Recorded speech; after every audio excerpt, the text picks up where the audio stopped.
All right. Good morning, everybody. How's everybody on Sunday? Got a couple people in the chat. Still early, so trying to get folks in. Give a few minutes for people to get here. Normally, I start at 7:15. It is 2 minutes to that time, so it's getting started a touch early to wrap it up.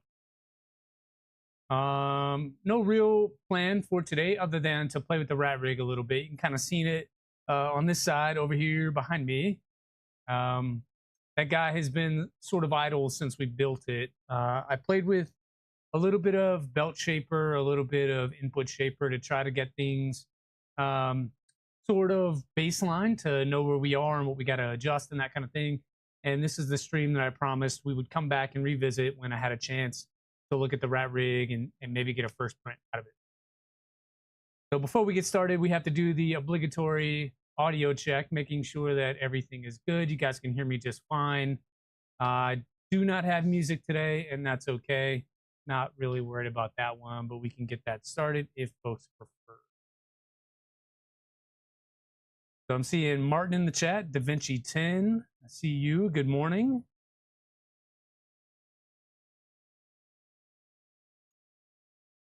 While folks are just getting here, we can try to get some music going for everyone.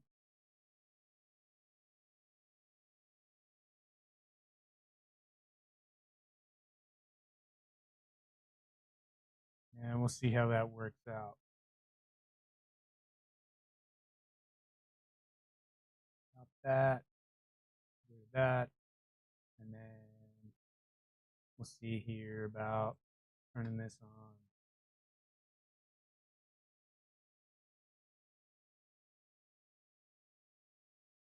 See two folks on. Again, I'm starting a little bit early, so it is what it is.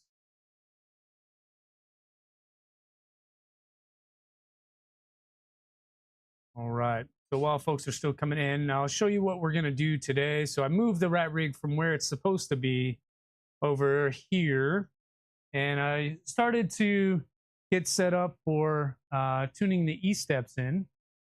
And so this is just a little gauge that I have printed. I put on the filament, and that helps me measure. So I'll just take a marker, mark the line, run the code, and get the E-steps tuned in. Blue flashing light indicates that there is filament loaded in there. And then the cool thing about the sensor on the orbiter too is as soon as you put the filament in there, it's going to try and load it. So it's going to heat up the hot end, turn things on, and just start to load that filament. I didn't have to tune the E-steps too much.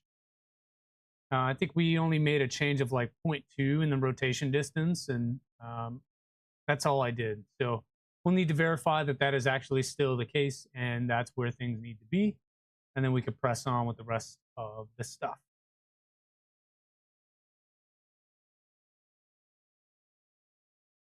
Cool. So that's where we are. And then also, I need to build the rat pack for this thing, which is the HEPA filter. So we can do some of that. And then hopefully we can do a little bit of a print. So I loaded some magenta PLA in there, so that way it shows up pretty well on camera. It should be pretty easy to see against the black background. And if not, we can make some adjustments to the color and saturation and that kind of thing so that it's a little easier to see. All right, so I'll take you guys over to the printer itself, and we'll get started on finishing up the tuning of the E-steps. What I like to use is this tool here. I'll show you what I'm using. So this is the Voron E-step calculator. It is a tool by Takuya. And I like this website because this is the one that shows a lot of the different tools that you're going to need when you're setting up a Clipper printer for the first time. So the one that I'm using today is just this E-step calculator. But you are able to see your bed mesh. You could drop that in here, flow rate calculator, some bed power calculators, things like that. And then some other info if you want it. There's even instructions on how to measure it out. this is the same process that I use. I know that there are a lot of other different calculators out there you could use if you want. But initially, this was the setting that we have in our printer config, because I'm using the same extruder, the same hot end, the same everything on both tool heads. I'm just copying one rotation distance from T0 over to T1, and things should be the same. If there is any difference, it's going to be really insignificant and not that important. So I'll take you back to the printer here in a second. But the hot end should be at temperature, and we're going to mark at 100 and 120, and then we'll run in the interface twice, and that should allow things to go down to 100 millimeters, which is what we want, and we can use the calculator to get a new distance if we need that. So my old distance is this one here. That is what is in my printer config. So we can do that. This is going to be what we actually measure, and this is what I'm going to request via the interface. So I'm over here. You can see I've got the hot end up to temp at 220.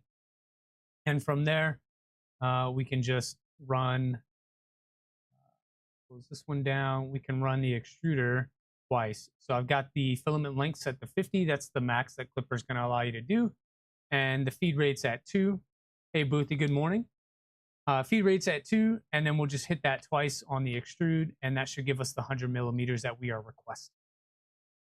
So taking you back to the printer, again, I've got this handy gauge. Doesn't really matter where you measure the 100 millimeters from.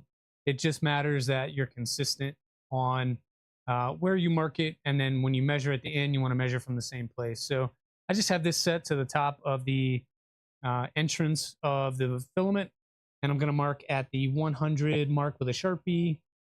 I'm using magenta simply because it's easier to see marks. And so I got the 100 mark and the 120. I don't know if you could see that on camera, but that's where those are. Once I run this, I should be able to see this 100 mark right at the entrance of the filament sensor there. And if that holds true, we can see that happen. So again, back here at the, oh man, so Chrome is not working. 1 second. Sorry, guys. Things updated this morning, and there you go. Things updated and got a little switched around. So this is what I'm looking at. This is the interface. And what I'm doing is I've got my filament length set to 50. Yeah, sorry. Sorry. 50 and then 2 on the feed rate. We're going to hit extrude once and then twice.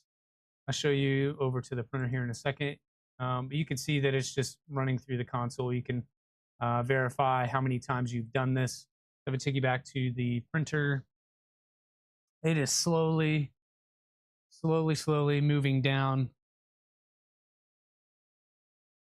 And then what I'm looking for is for this lower mark, that originally 100 millimeter mark, to be at 50 on the first one, and I can already tell that it's only at about 52. So I'll run it again. It's moving again. You can see filament coming out. What we want. I don't have any part cooling or anything on, just the hot end fan. I have a feeling we're going to end up a little bit short, and that's okay. I'd rather be a little bit short because that's easier to measure than if I were long. Oh, that's actually pretty good. Yeah, that's pretty good. That's probably like 99. So what we'll do is we'll go back to the calculator. And I requested 100, and I actually got 99.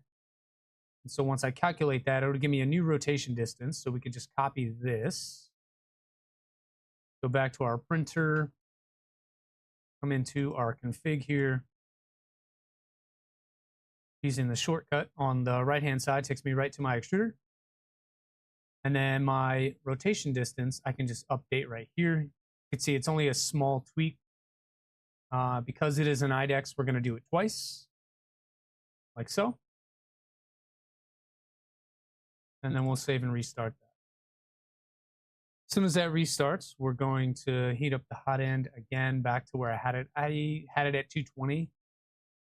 It's a little bit different on this machine. It does run the tube, right? So high performance hot end, but it also has a 0.5 millimeter tungsten carbide nozzle. So you get really good heat transfer, and it's a larger orifice than your typical 0.4. So there's probably a little bit of difference in there, and that's what we're tuning out.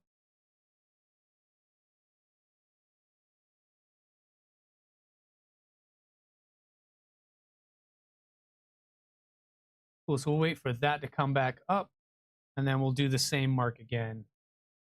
I'm gonna pull this extra filament off of here.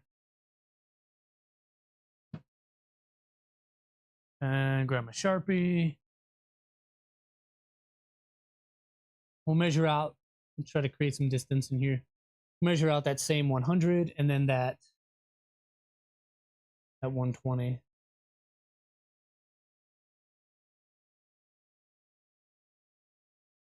I'd say that's about good.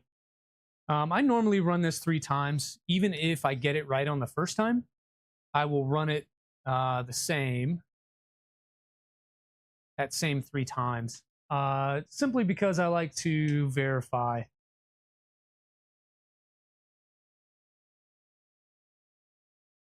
So it may be good on the first one, but again, just having it 3 times, you can really dial it in.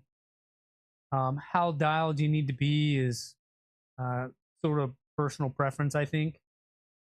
One thing I did notice on this, though, is that while I was running it, there seemed to be a lot of friction in the filament path.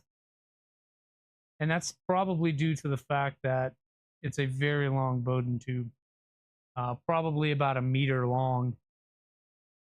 And I am using larger 2.5 millimeter inner diameter tube, but I can still feel a lot of friction in there because of the twists and turns of the thing.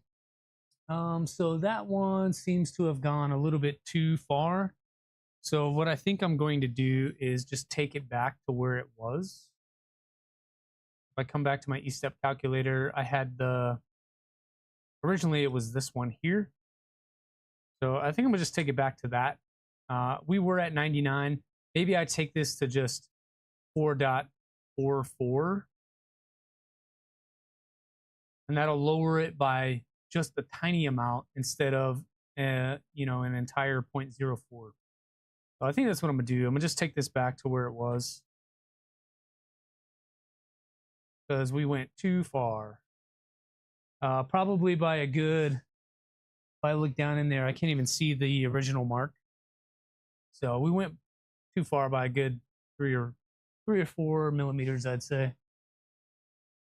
Yeah, about 3.5, 4 millimeters. We're just gonna come back and swap that to what it is. I think I'm gonna just put it there like that. And then we'll run it one last time. And what we get is what we got.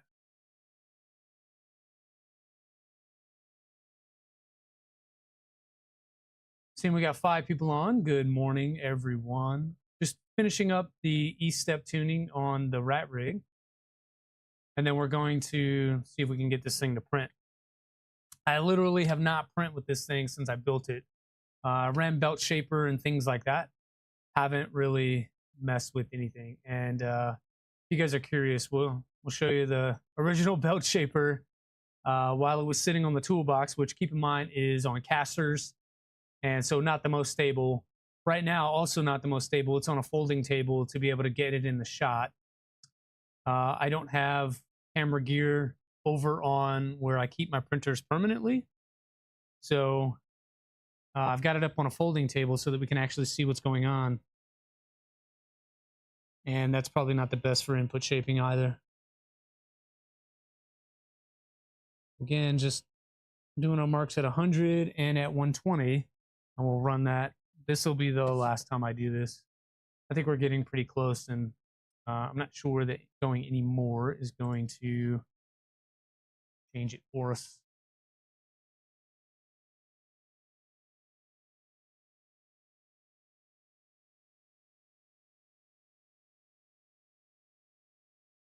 Yeah, this tool, if you're looking for this tool, it is from, I think it's printermods.com, I think is where I got this tool. I've had it for a long time.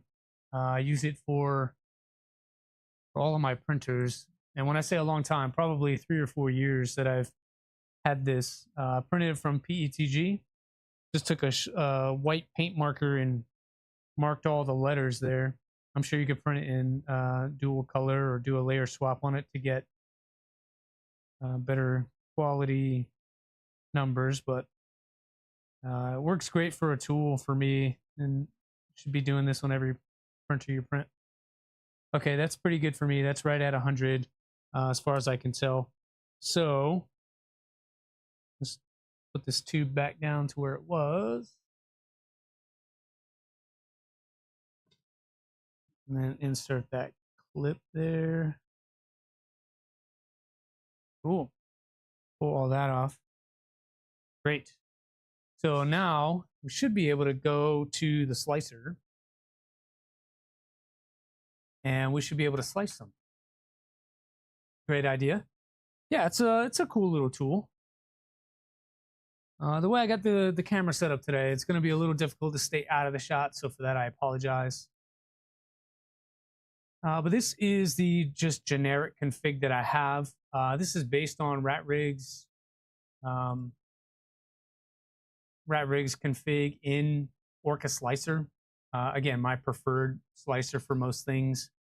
In here, you're going to get an IDEX regular mode, which is what is kind of set up now. You have a copy mode and a mirror mode. And then you have some other printers you can use. I took that. The only reason it's a copy is because I added my connection information. And so that will be so I had to add my my clipper info in here so that it could actually send files to the printer, and we can save that. Okay, so now one thing that I wanted to slice was RatRig has their own sort of benchy type object. One is a cube and one is a mouse. What I guess it's a rat, actually. Let me see if we can load up both of those.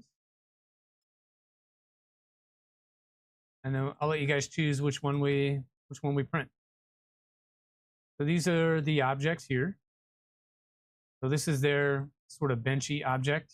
It's like a filament coil with a mouse on top. Let's make that look like the filament we're going to print with. There we go. So they've got this guy as their mascot benchy object. And then they've got this cube over here. That's a little more standard. It's got like a spike mohawk type thing on it. And then you have this like screw plug that goes into the bottom of the cube. So sort of a tolerance type test. I kind of like the mouse. I think my daughter would like that after. The cube is faster. Yeah, I agree with you. What we can do is we can slice both real quick and then see what it looks like.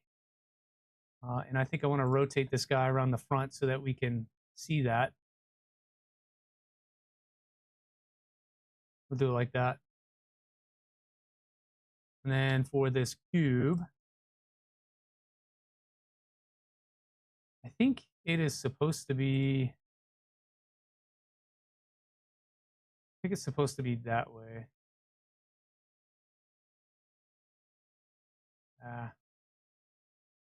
Anyway, so the cube, if we slice that,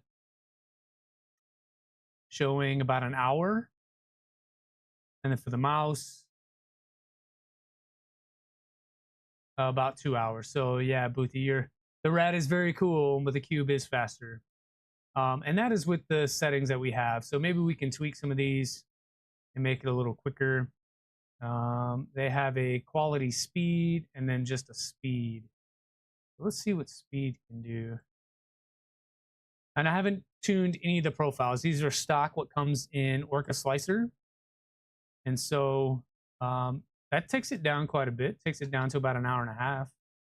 The cube, about 49 minutes. I think that's a little more doable to give us a better idea of useful settings. You've got some overhangs in there. We tune out some of that. So this is probably the more useful one. Maybe I'll print the mouse just for fun afterwards, and we'll make a post on the channel and share that with you all. But I think this is what we're going to go with. So we can send this over. Send that over to the machine. They're calling it the Punk Cube, if you're curious. And then, of course, you know, in Orca, when you send it over, it'll take you over to your device tab if you like, which is pretty cool. I like that. We're already heated up there. Let's get the bed warmed. Let's try one of their presets. I have not used those yet. So it looks like they have the preset set to 210 and 60. I can hear things heating up behind me. The fans turning on and all that stuff. So I think it's probably proper to take you over to the machine itself. And that way you can see sort of what's going on here. I keep these, what is that called? The interface up there for you guys so you can see that. I realize the chat is blocking a little bit of the extra tool head there, but it'll come back to center as soon as we start printing, because we still need to home and level and tram and all that. So maybe we'll get to see what the beacon looks like in action. Beacon is on toolhead number 1. Toolhead number 2 doesn't have anything. And I'm really liking, this is the first printer I've had that has the filament sensors on it. I'm really liking that. I think this sort of setup with an orbiter and a filament runout sensor and clipper macros, that whole setup I really like. I think that's going to be the standard going forward for me. Unless something cool, more cool comes out. And now that you can get it in a Orbiter 2.5, which is supposed to be a little bit better, I think that's going to be what I go with. I've got one more for the inertia build that we started last week, or I'm sorry, Wednesday. And so that'll have the same setup as this RatRig. But while that's going, let's see if we can home something. Where's that button? We'll home all.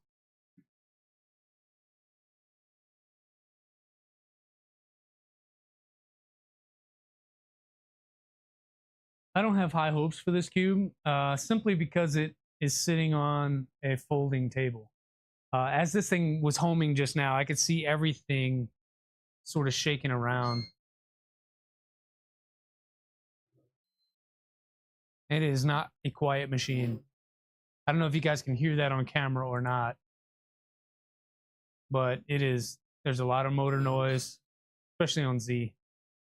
Yeah, and I can even see it wobbling. The reflection in the back panel, you can see it wobbling as it moves around. What else should we do here? Let's see if we can do like a beacon scan. We'll get the height map.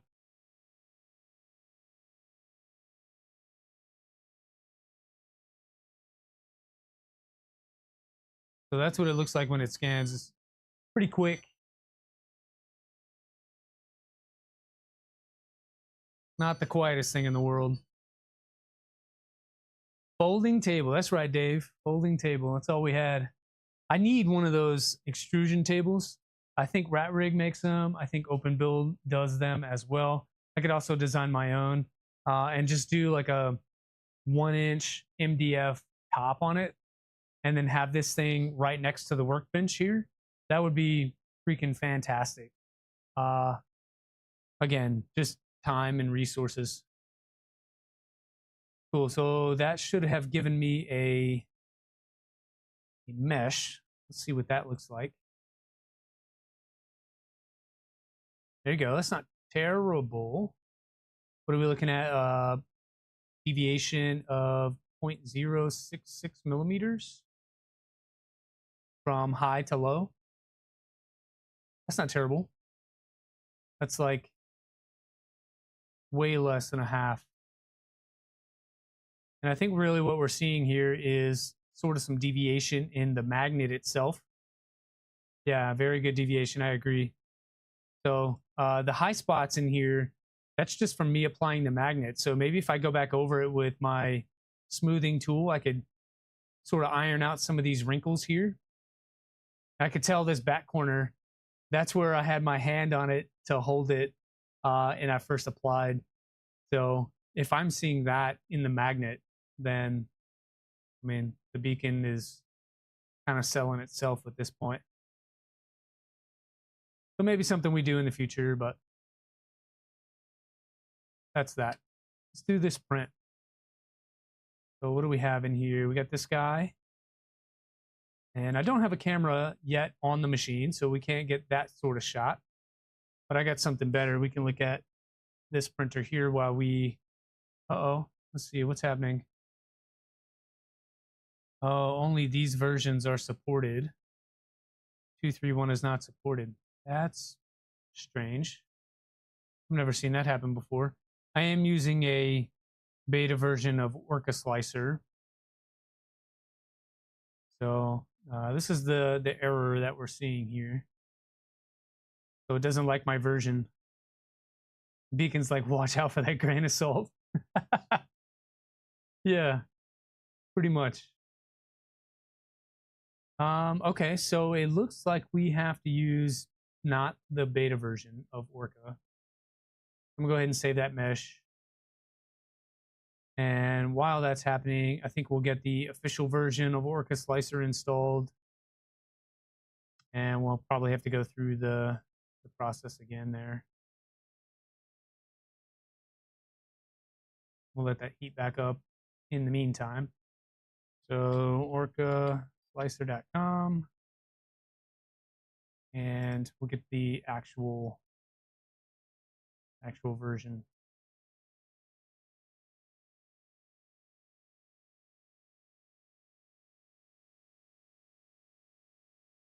Have you guys seen that before? Like where the printer itself is like, the slicer's out of date. I don't want that. I want something else. Sure. Need to close it. No. Never. Yeah, this is Rat OS for you, I guess. What? Retry. Okay, so that's installing. Probably can't see that because of the way that I have Windows set up. I'm not showing you guys all the windows I'm looking at all the time. Just trust me when I say that we have Orca installing in the background.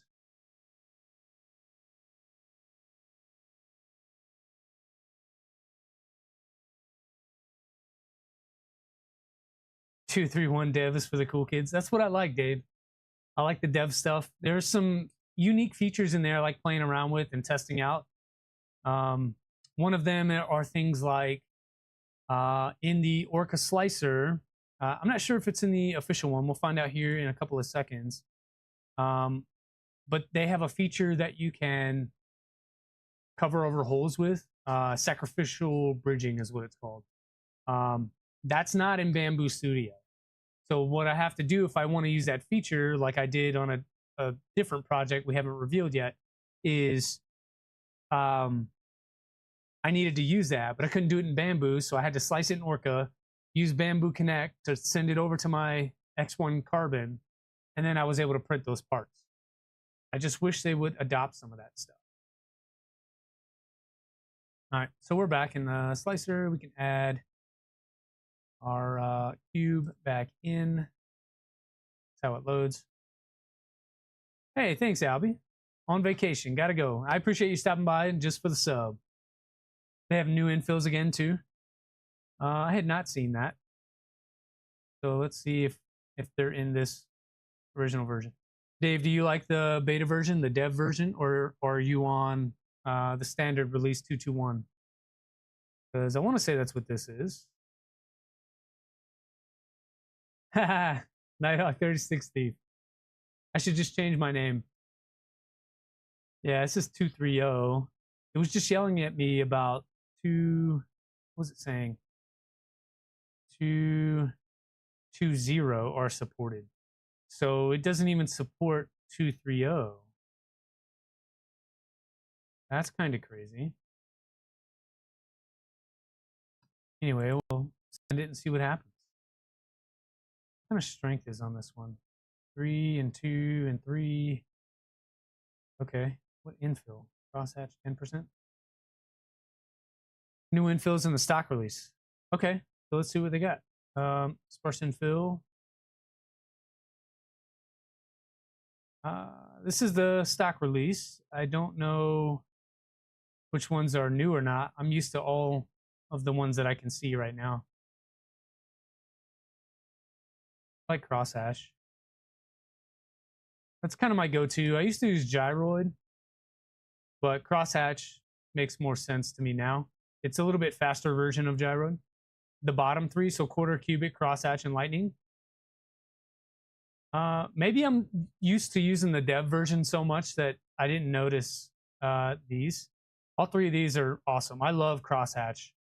That's what I use for everything. No, I'm missing them in the drop down. I'm in the drop down. I don't know what you mean. This is Orca 230. Bad Rat OS. I don't know if this is going to work or not. We'll see. I definitely want to turn off these tips. Only slightly slower, 49 minutes up to 50 minutes now. We'll see if that'll print for us. Oh, you are 231. Yeah, Dave. 231 has some extra stuff. That's why I like using it, because it's yeah, so it's already aborted again. So we have to go even older. We have to go down to a 220. That kind of sucks. So before we started stream today, I had been thinking about just running Calico on this instead of mainline Clipper. I wonder if that would change what is supported here. So what we can do is try to get 220. Go back to orca.com, see if we can get an older version. How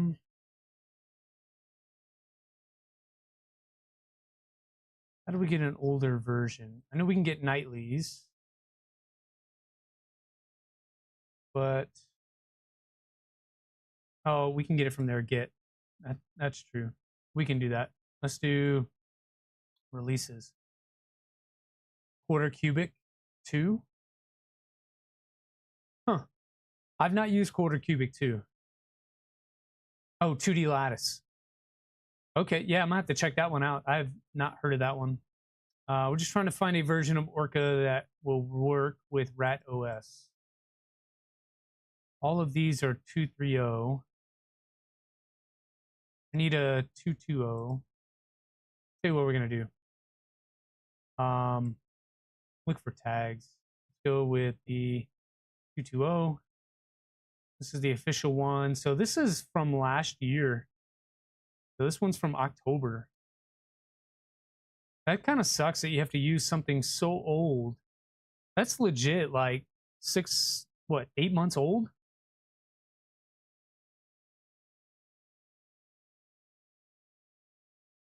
While we get that installed,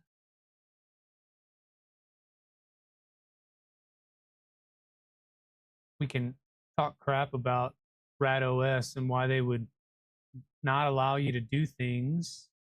Maybe it's because it's an IDEX. I don't know how IDEX works with I have to close our slicer here.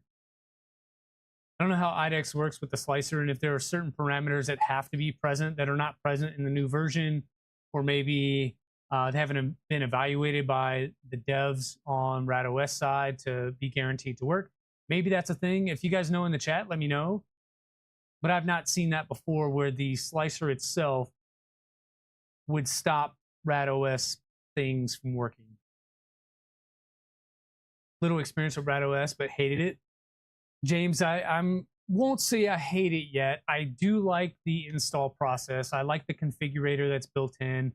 I heard rumors at Rocky Mountain that maybe Mainsail and normal Clipper will be doing some of that stuff. So it's sort of a one-stop install. Pick your board, pick your hardware, and then it configures all the things for you, and just you go back and verify all the things are correct. You do things like make sure your motor direction are correct. You have to tune E-steps, PID tunes, stuff like that.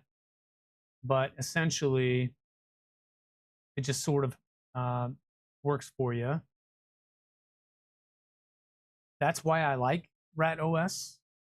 Lasted a week with Rat OS on a Minion. I think back when we built our Minions, Boothie, Rat OS is much different than it is now. That configurator makes things really nice. If we haven't gone through, and I don't remember if we have or not, so yell at me or something if we get this wrong. But I don't know that we've gone through the Rat OS sort of interface, I guess is a way to say it. But there's a lot of cool things in here. So for one, I really like the macros. So all of these are pre-populated. I did not create these. So if you're a person that doesn't really know how to make macros that work, or you're always copying, pasting from other places, and maybe they just don't work together, then this may be for you. Rushmere, I have used RatRig firmware, but it's been about 3 or 4 years since I've done that. I don't know how. I know back then they had the online configurator that you could use, and you put in all your parameters. But even me, I felt a little underprepared for that. It was difficult, if I remember right, to understand what I was actually selecting and what it actually did. I don't know if that's been fixed. I haven't used Rat firmware in a couple of years. For tool changers, and IDEX is brilliant. Okay, I may have to check it out. I don't have any Duet hardware installed on this machine though. I think I can run it on a Kraken. I think Kraken is supported. I'll have to check it out. But now that I got this thing moving, at least, and it's sort of printing, what's up, Happy? I don't know that I want to change it. I think it's just going to be a fact of life. And again, I don't hate it. I quite like these different macros that are in here. There are, this configurator was super nice. You can debug stuff here. You can see what visuals are happening. So if I had my webcam working properly, which is something I still need to do, then I'd see that there. Real-time analysis, I could see what my motors are doing as far as signals and whatnot as things are moving around. And there's just a bunch of different tools in here that I really kind of like. It's still like that on RepRap, yeah. That doesn't make it user-friendly for beginners. And Booty, thanks for telling me Team Gloomy works.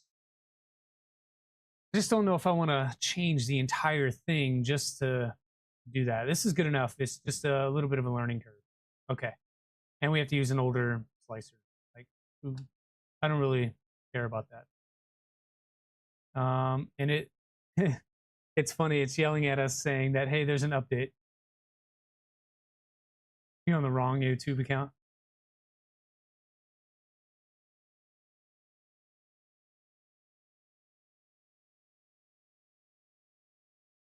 Where'd it go? Do I have to add it back in here? I think I have to add the printer back in. It looks like it took it away when we downgraded. Let's see if that will allow me to put it back in. This thing is very laggy.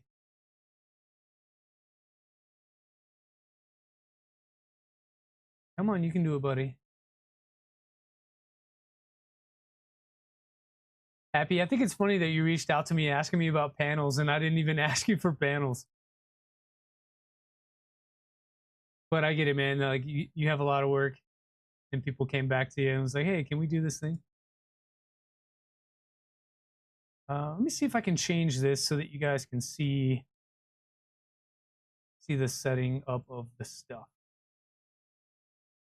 I can't without adding a different window. I apologize. Can make this a little bigger though. There we go.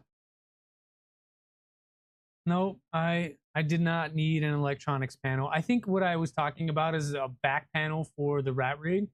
The enclosure panel that comes with the machine doesn't fit anymore because I added that 48-volt converter, and it sticks out past where the panel would be. And because of that, it's just not working. What is going on with this chat? So I'm seeing like it's sort of cut off over here, and I don't like that. Let's do this thing.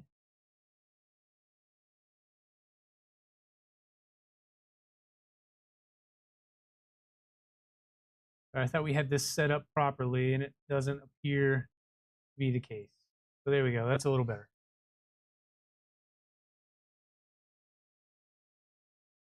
All right. So I need to add in this printer again because it is not working the way it was supposed to. I wonder if they even have this IDEX in here, because back then it was only a, yeah, so you guys can't really see this, but in 2.2, this window is kind of hidden from you all, but they have the RatRig V-Core4 like normal printer, non-IDEX, non-hybrid, normal printer. They have config for that, and they have config for the hybrid version. They do not have one for the IDEX version. So how am I supposed to slice with this?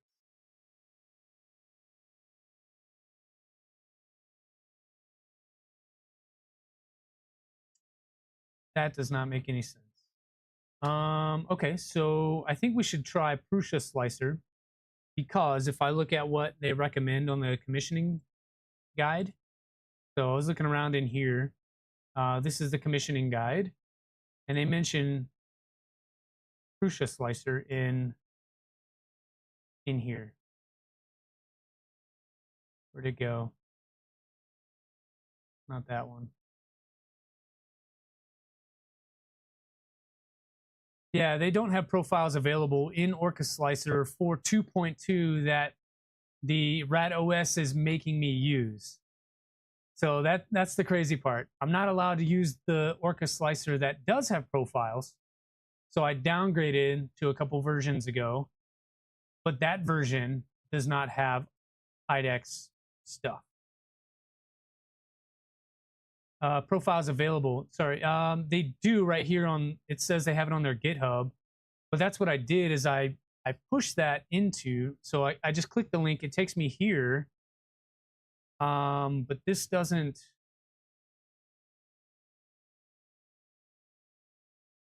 I mean, there are profiles in here, but that's what I was using, and it did not want to do it. There's even a note. There's a chance some of your previous custom filaments had a change.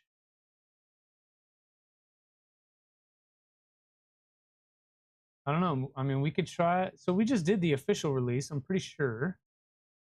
We did the official. That didn't work. So we went down again to 2.2.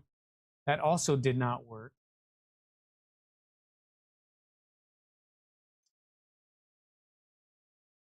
Because it is yelling at us. Remember, we got this one here. You can allow unsupported slicers by adding the following. Oh, I didn't even see that. Let's try adding that. I should read better. No Rat OS updates. I went back to the console, and before I was only reading this. I totally skipped over. You could just add this in there, and that would make it work. such an idiot sometimes. So I'm gonna come down here and add this at the bottom of things and stuff. I think I'll probably add it right here and ahead of Shake Tune. All right. So if we save and start that, a nice idiot. I try to be nice. There's no reason to be a jerk. There's enough of those out there. Anyway, so that tells me we could have used the dev version the entire time. Let me get that reinstalled. And may have to do a little bit of setup as far as adding in the Wi-Fi information again. We'll see. It's usually pretty quick. All right, so we're back to here. Let's get it warmed back up to PLA temps. Make sure there's no drool. I don't see any. And I'll go back over to the slicer and here in a second. It doesn't look to be working. There's the printer and give you something pretty to look at for a second. You can home this while that's installing.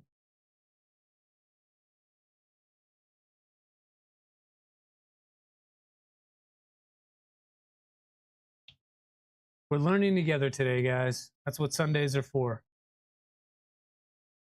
Realistically, when I was doing, when I was getting my bachelor's, I would always do school on Sundays. So I would get up early. Sundays are usually days that I don't go to the gym and I don't train. So I still get up at the same time, still at 4. And I would spend the first 4 hours kind of reading, doing some of the required stuff, and then eat breakfast with the fam, take another couple hours, write a paper or whatever else I could do, whatever the assignments were for the week. And I would do all of that on Sunday. Hopefully be done about early afternoon, 1, 2 o'clock, right after lunch, something like that.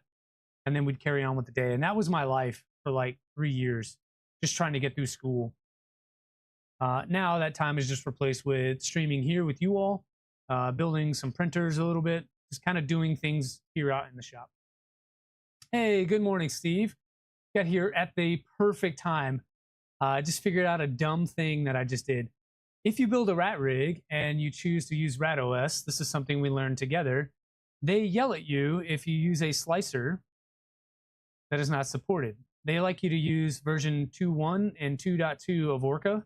I'm on 2.3.1 beta version. And because of that, it would not allow me to print the sliced file. What I failed to remember or read, I'll be honest, is this portion here that allows you to use unsupported slicers.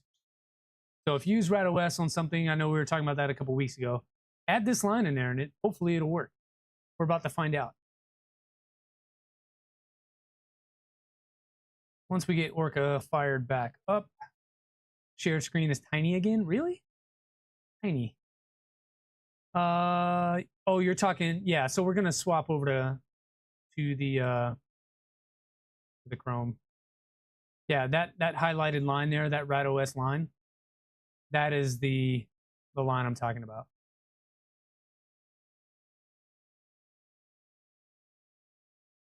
And we need to reset up.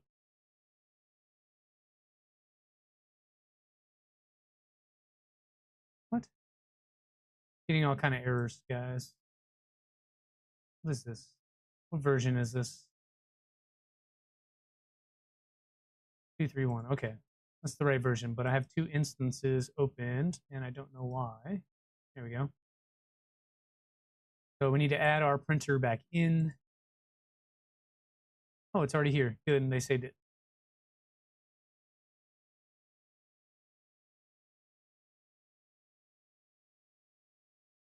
Make sure the Wi-Fi is correct, and it is.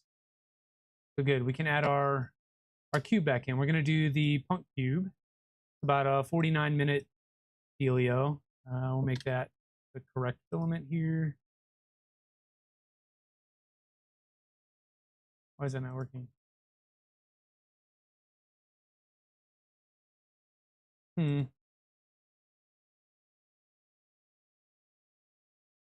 we go. And then we'll slice that. We're just using the speed profile. I haven't changed anything at all. And it should take us about 49.5 minutes to get through. We can upload and print. And we'll see if Rat OS yells at us.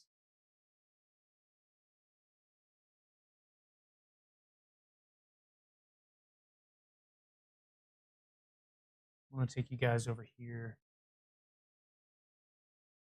So toolhead just moved. We can move our, was this the Chrome? I know Steve was having a hard time seeing that, so we can make it a touch bigger and hopefully not obstruct. Hopefully not obstruct what the printer is printing.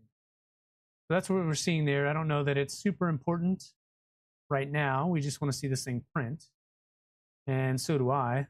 This is literally the first print on the machine. We did some really crappy input shaper. I just wanted to see where things were.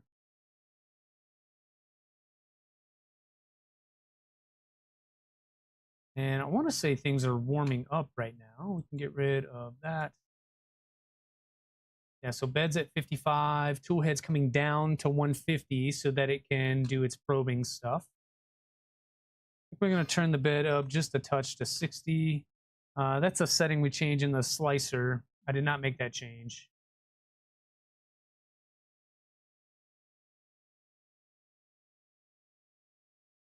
Yeah, so it's doing the nozzle touch portion.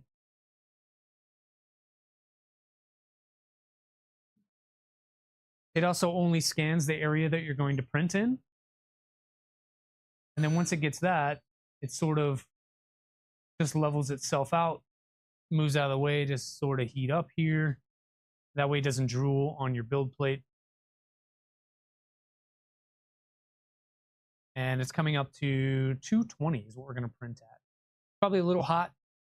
I think I would prefer, I don't know, somewhere around 210, 215 maybe. This is normal PLA. It's not high speed or anything like that. So normal PLA temp should work. Plus we're using a tube, so I'm not worried about getting enough heat in there. We could probably turn it down. We'll see how things go, and if we need to make a change, we could do that on the fly.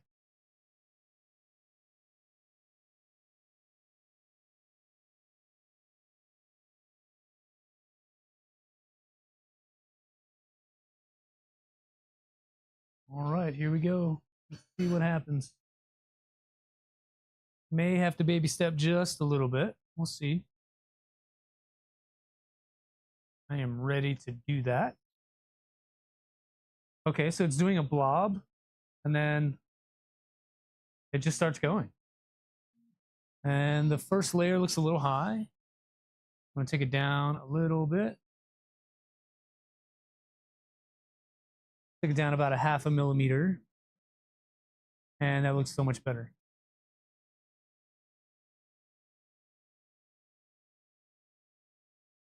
Yeah, so the initial lines there were very spaced out. I could see gaps in between. And now that's actually doing pretty good. Oh, there goes that fan. That's loud. I don't know how much you guys can hear that or not. But that cooling fan is not quiet. We do have noise suppression on.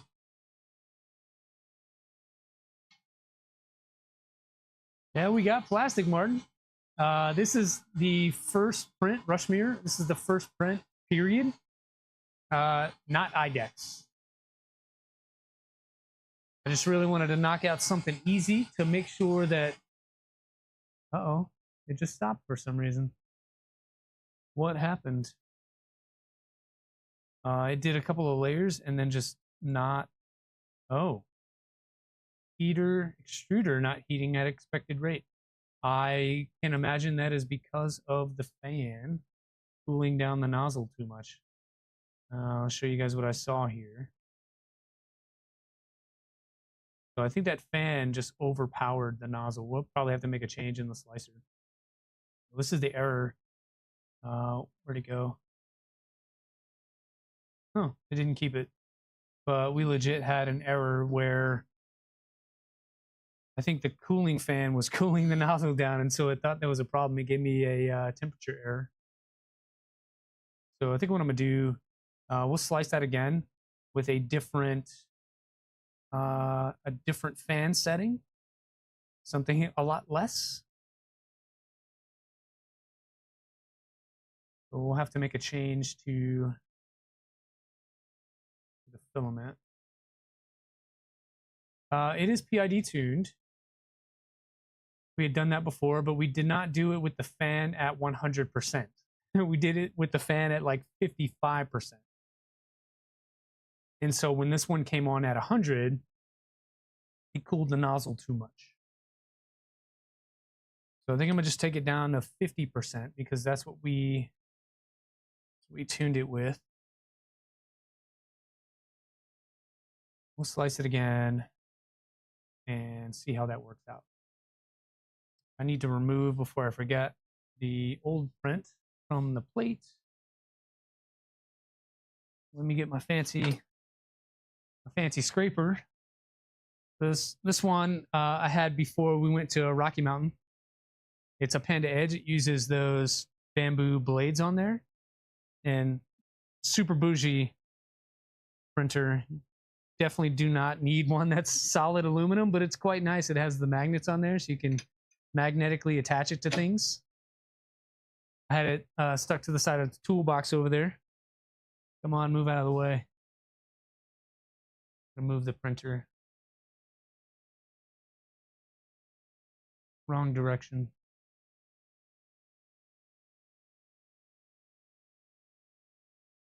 But I like it because I don't have to touch the build plate. So once I clean this and put some, what's it called? Vision Miner on there, should not have issues with bed adhesion at all. Let's do some Z-tilt on that guy. While that's going, we can look at the change. So again, I just made the change in the slicer. I took the fan cooling down to 50% instead of 100. And we can slice that. And then we can print that. See what happens this time.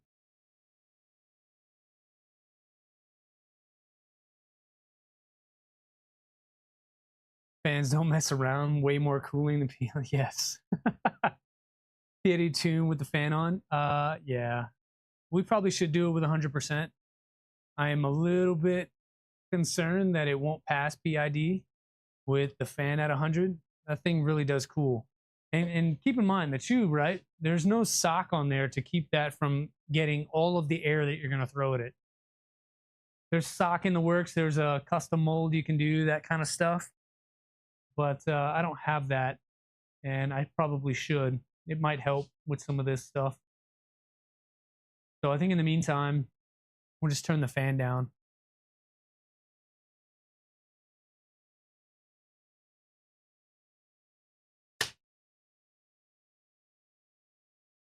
So just scanning the areas that we're going to print at, right? So the first scan here at the front was for that purge.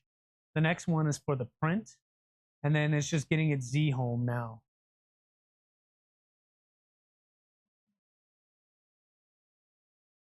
So there's that. We should be able to purge here in a second. I do like that it goes to the back and stays out of the way. And that's where it does all the heating. So if you notice, you do have the drool guards down here, these ooze guards. That prevents the nozzle from drooling all over the place. But if it does happen to get past the ooze guard or you don't have them installed, hopefully any filament that you had hanging down will just kind of come down into the printer itself and not on your build plate and contaminate whatever you're printing. Just about to go through these steps with your V-Core4 500. Wow, that's a big boy. I've got a V-Core 3 in a 400 size that I have not built yet, and I'd like to. Where do I put it? I don't even have room for this guy. So I've got this guy sitting on a folding table because I needed to remove it from the shelf just to be able to get it on camera today. If I built that 400, I really have no space. Yeah, so some drool on the pad, so that did its job. I love that it does like a purge blob, and then it sort of wipes away. So lifts up, purges, kind of wipes away, and then goes over and prints. Let's see if it took. So we need to baby step down just a little bit.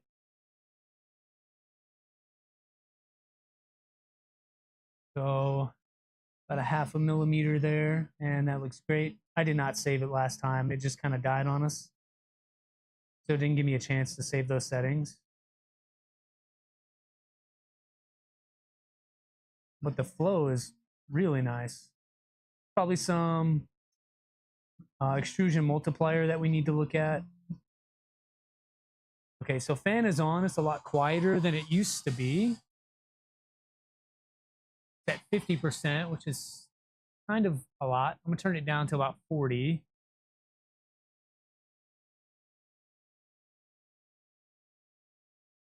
And she's going now. Hopefully that prints without issue this time. I think 40 is kind of enough cooling. It looks fine. We'll see how it does on overhangs and whatnot.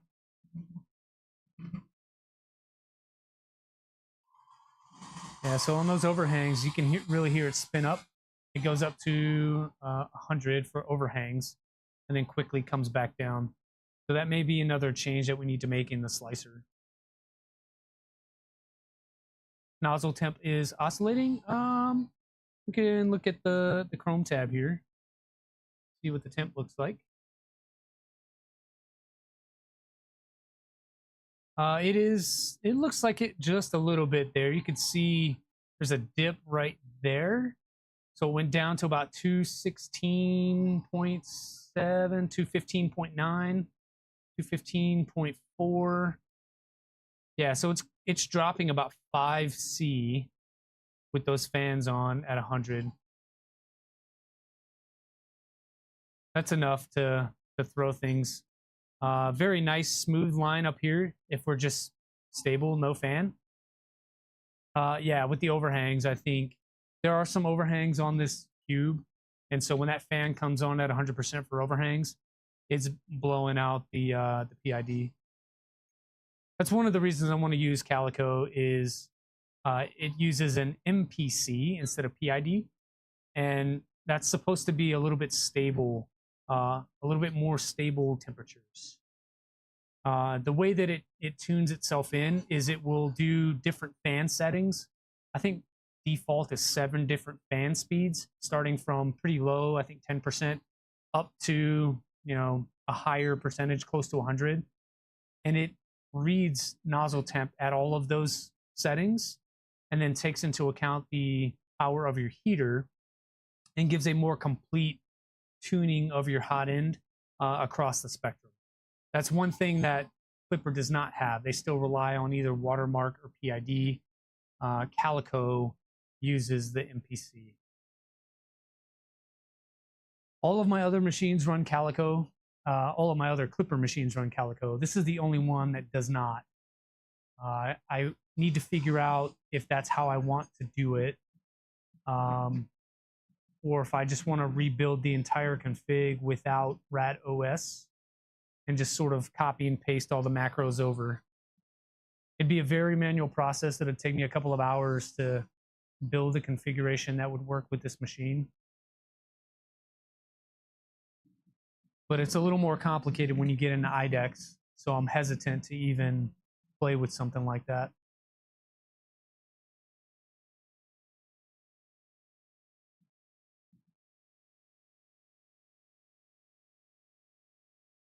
Yeah, we'll have to fix those overhangs in the slicer. Hey, Iconic Fab, we got the machine printing today.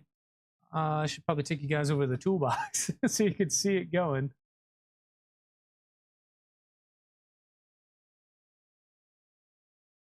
And so there it is in all its bright green glory.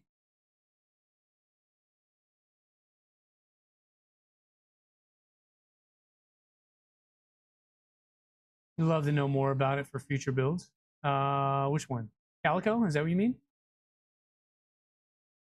So you can run, Stacy, you can run Rat OS and have Calico with a K, Calico, in the background as your Clipper base.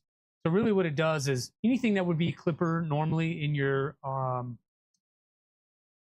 setup, it replaces that with different protocols and whatnot. I don't know how any of this stuff works. I'm not a software person, but it replaces that with different information. All other things remain the same. So if you have any add-ons, though, things like Shake Tune or Stepper tuning, you will have to reinstall those, but the data is still there. So it doesn't replace it. It doesn't wipe your entire config. It just replaces the Clipper side of things with Calico. So I'm planning to do that. And that should allow us to keep Rat OS. Now, you definitely want to back up all your information just to be safe. If you do need to revert, you want to have something to revert to. If you had any pins or overrides that you made, you would want to take note of those so that you can include those back in if things disappear. Okay, so caveat everything I said with be prepared to have to restart.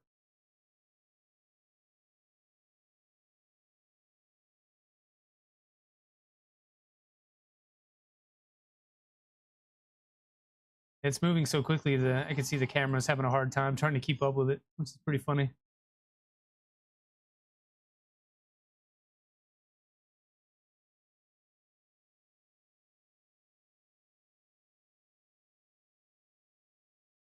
That's some very bright filament, though.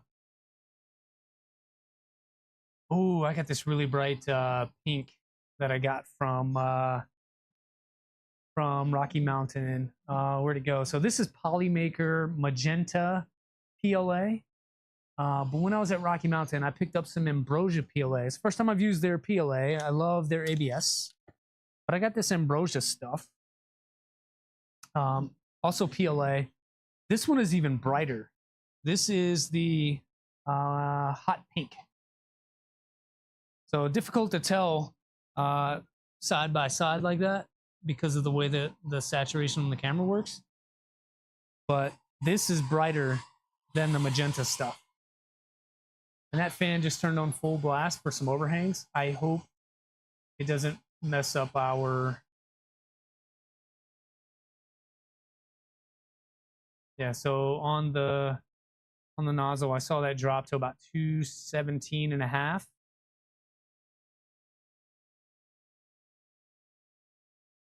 Restarted 3 times already. Still trying to get the lights and the chamber fans thermistor done in configuration. You're not sure how. Casey, from what I learned, I'll take you over to my config real quick. I'll show you what I learned. So in my machine, very basically, everything that you need to change, you have to change it in printer.config, right? So that would be this file here. You come in here, and anything that you want to override, for example, you need to include an override. So one of the things that I had to do, because I'm using a Kraken, is I needed to add in, oh man, where did it go?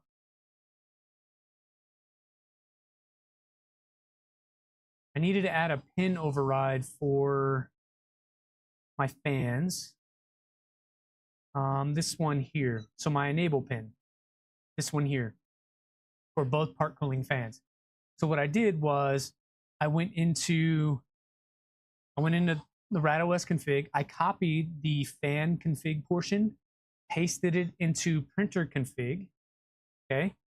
And then I just changed this enable pin. What this enable pin does for me is it provides a 24-volt power source to the part cooling fans that it was not seeing before.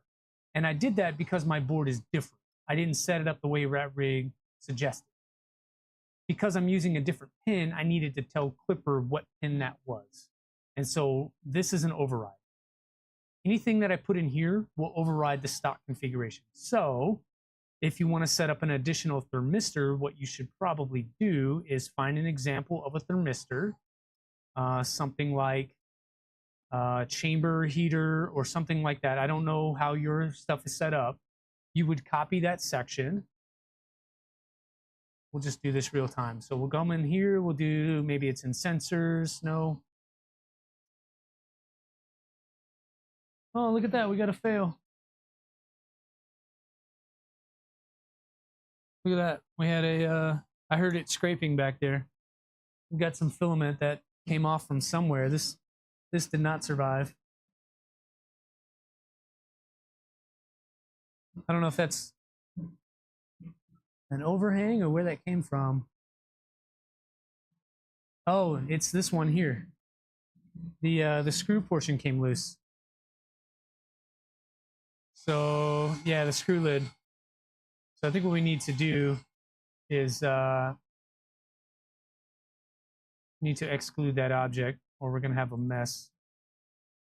So come in here. Where did it go? Pretty sure that I excluded the object feature. I think that's the cancel print. Oh man, did I not do that? I don't think I enabled it. That sucks. Well, I guess we're gonna have a little bit of a mess. Hopefully it doesn't impact the rest of the print here. I thought that was cancel object, but I think that's canceled the entire print. Exclude object.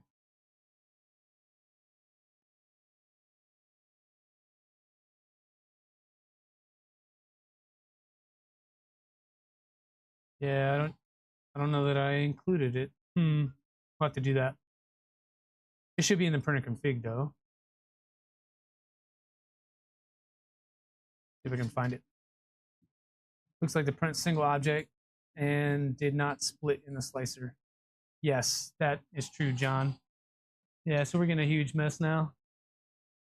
Hey, but it printed, right? That's what matters. So I think what I'm gonna do is I'm gonna go ahead and cancel this before we make a huge mess. This is what it's doing now. So where this screw lid used to be, it's just dragging a bunch of filament in, so it's making that cube really ugly, which it's already ugly anyway. I'm going to cancel that print. No use in making a mess for no reason.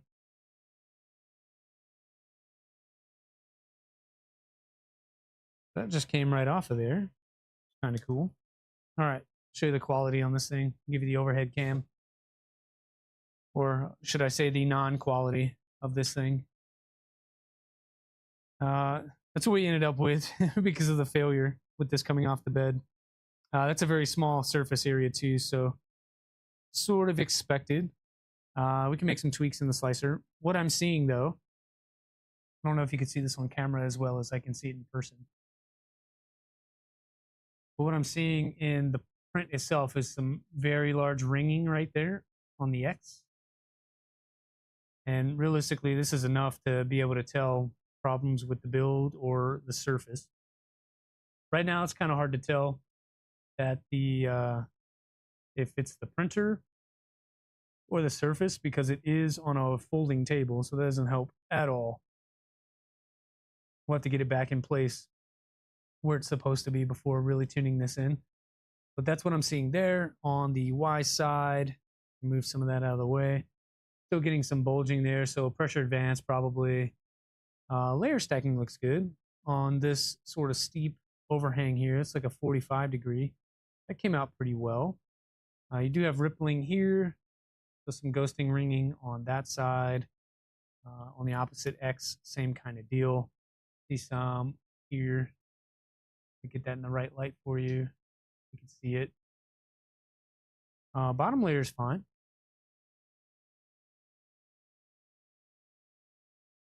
But yeah, that's the issue there. So that's fun. Let's see what we can change in the slicer though.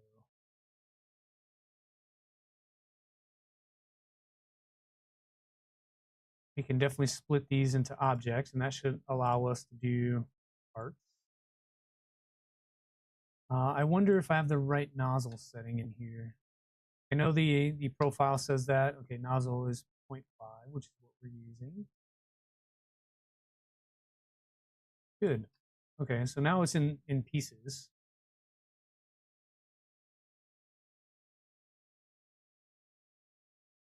I think I want to keep it the way it is so we have good measurements. Like that. I think I want to tune down the cooling on the overhangs as well because that fan speed was kind of nuts. Thanks for the sub, John. Input shaper is not tuned, brush mirror. We've not gotten that far. It is not in its place where it's supposed to be. It's on a folding table so that we can get a good camera shot of the print. So we'll have to do that at some point later on.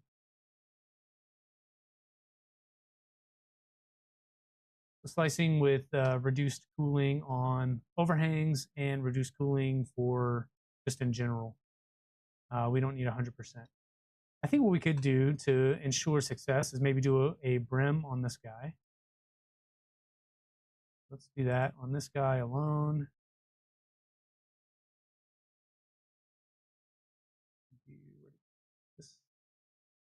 New mouse ears on it. Auto generate some points on there. And oh, it did not do it. Okay, we'll do it ourselves. Points. Remove all because I don't know what it did. And then we can add in, we'll do one like there, and we'll do one like there, there, and there. That should hold it to the floor. Look at that, it didn't do it. Maybe we turn on painted. It actually does it. Yeah. You could have painted selected to all that. That's not a lot of brim, but it should be enough. You can upload and print that guy. I'm going to make one more tweak to sort of the bed temp. I like a little hotter bed temp. I think that might have bit us somewhat as well. A little bit cold in the garage today. It's probably 65 in here, so that may have something to do with it.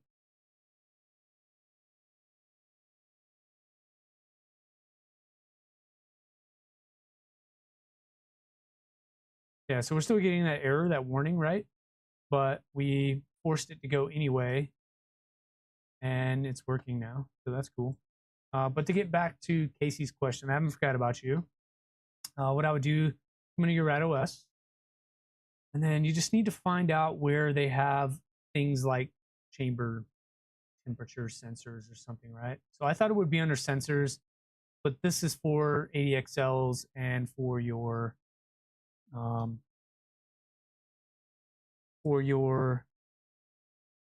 filament run out. Yeah, bearded bucket, we have pushed plastic already. It didn't work out. Print came off the bed.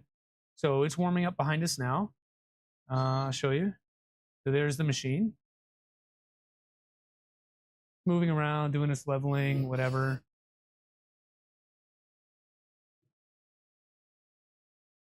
And it'll start printing. I'll take you back to it here in a second when we start going. But we are so close to having it print a full cube. So there are templates in here. These are for other machines, maybe some sensorless homing, so probably not that one.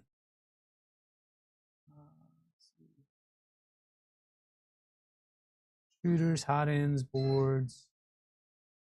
Yeah, it doesn't look like there's anything stock in here that would give you a chamber sensor or lighting.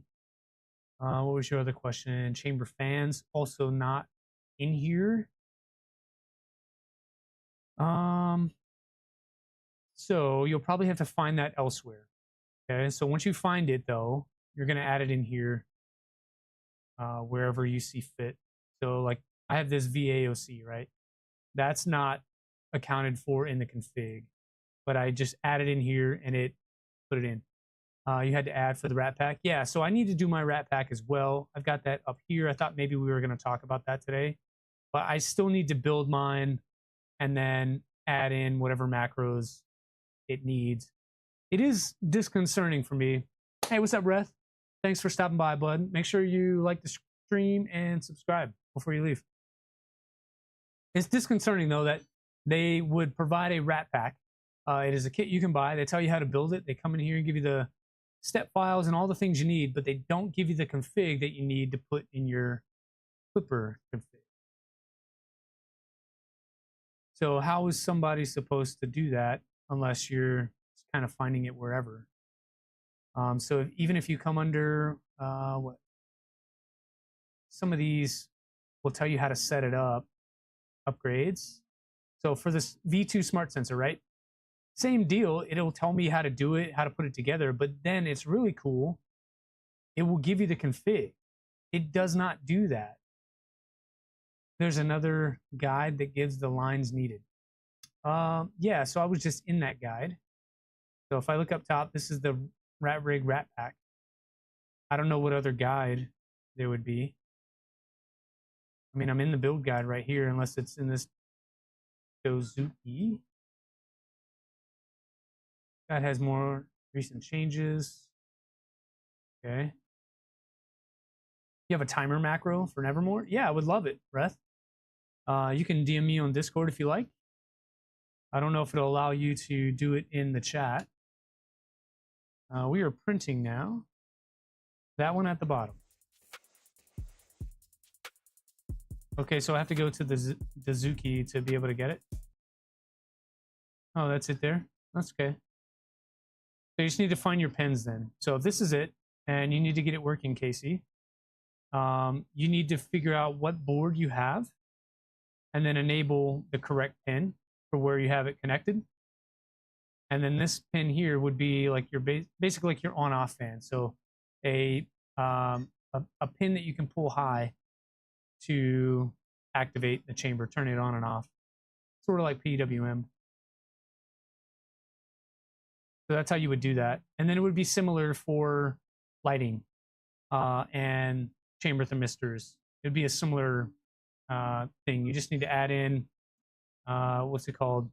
Thermistor generic, and then name it what you want to name it. Add the pin that you want, and there'll be other things in there that you'll have to add in. Yeah, there you go. Third print. First one did not work. Second one came off the build plate. Third one, we'll see if it works. So far, the mouse ears we put on look to be okay. Reth, you're gonna hate our, if you're still here, you're gonna hate our input shapers. I want to show you this though. So we've got some ADXL results. This, keep in mind, this is what I ran when I did. So we had just built it. It's sitting on my workbench with casters. So not the best, but I want to show you anyway. So this is our X for T1, or sorry, T0. Atrocious. Gross, absolutely terrible. I need to spend some time reviewing your videos and going through some of this. IDEX is a different beast altogether. So that's T0. Here's T1. Again, gross, kind of the same. And then on Y, not much better, roughly the same, maybe slightly more improved. I don't know. And then you have to run them again for copy mode. Looks like the tool head is rotating left and right. Okay, we can take a look at that. I'll go back and check all the hardware, make sure that we tighten things down. And then you have to run them again for copy mode. And then you run it again for mirror mode. And that's with two tool heads running simultaneously, fighting each other. So things get really crazy when we look at one of those. So we'll take a look at the copy for X. It's actually, it looks not terrible. This is really funny. So better in copy mode, and then mirror mode, a little less. This guy down here, probably something loose somewhere, so I need to check that out. Yeah, we just need to go through everything, tighten it all down, put it in its place that it's going to live, and then rerun all the stuff. I just wanted to see where we were. If I look at belt tension, it's also not great.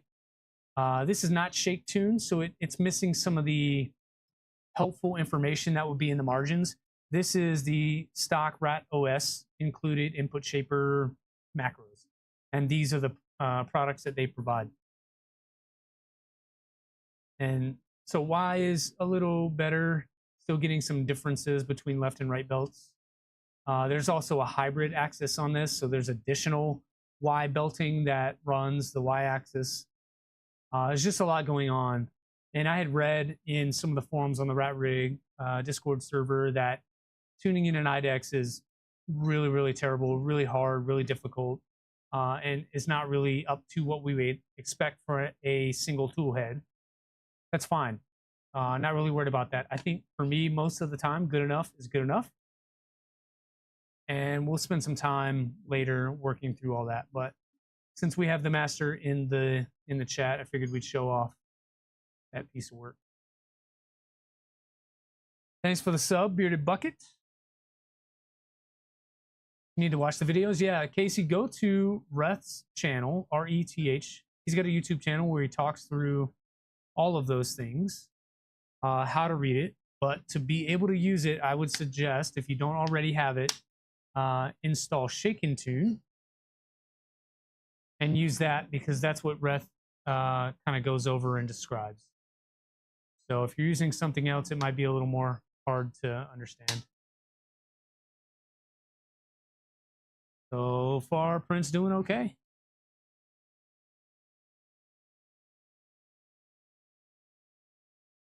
See what our temps are doing. Reth is getting a sub. He should get a sub. He doesn't do a lot of content, but that's because the quality and the in-depthness of the content he does provide is so good. He was just on with Armored 3D Printing yesterday, day before, and they went through all of this as well. So Casey, if you have a chance, look at Armor 3D's latest stream. He had Reth on as a guest, and they talked about all sorts of things, ShakeTune, Input Shaper, and Reth did a hell of a job going through each little question and answering in depth. So between those two, you should sort of understand what's going on. I'm not an expert at it, but I've watched his video several times. Anytime I do an Input Shaper for a new printer build, I still need to answer my question. It's fine. You can if you like. I go back and review his video to sort of understand and refresh on the information. And it just turns out that Reth is a good human. All right, so we're doing a little bit of overhang on the cap. At least this time it didn't come off the bed. I think last time we had 100% fan, which either blew the part off the bed or provided so much cooling that it cooled down the bed in that area and allowed it to release. So what I did in the slicer was turn it down to 50% cooling, and the bridging is really, really good. So I think 50%, maybe 55 is the sweet spot with these fans. And that's running at 220C. Good humans are hard to find. I agree. There are a few in this chat. Who is this? Bearded Bucket's a good human. Reth is a good human. Reth is a great human. He's got a voice for radio. That's why I like talking to Reth. Booty is a good human. I don't know Rushmere very well, but he's dropped in the chat a few times. Always has good things to say, so probably most likely a good human. Iconic Fab makes awesome things on printables, so check him out. Another great dude. Steve and Happy. Happy can hook you up with some panels if you're building something custom and need panels. I don't know if your V-Core4 500 has panels yet. If you need them, reach out to Happy Manufacturing. He can hook you up with some stuff. He's probably already got the files that you need to cut, and he can work with you on custom colors or designs or whatever you need. Yeah, there's a lot of good people in the chat. I think one thing I want to do is turn down the temp just a touch, take it down to 210. 220 seems to be a little hot. Try to zoom in on the print itself as much as I can. That right there is the max that I have on this camera. And the color contrast is blowing out the image. Let's see. That doesn't work. Too cold. I think right about in there where we want to be. It is PLA, Reth. It is PLA.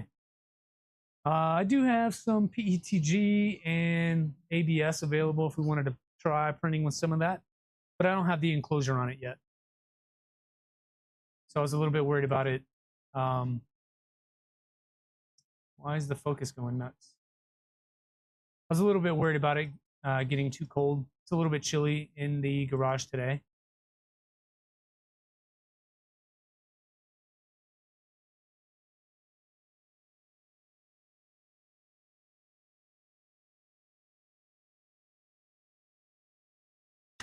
I do want to print ABS on it though, like really soon. There's just a lot of tuning to do. We have done literally zero tuning other than E-steps. 215, 220 is a good range based upon cooling hot end extruder combo. Yeah, that's normally where I'm at too, is 215.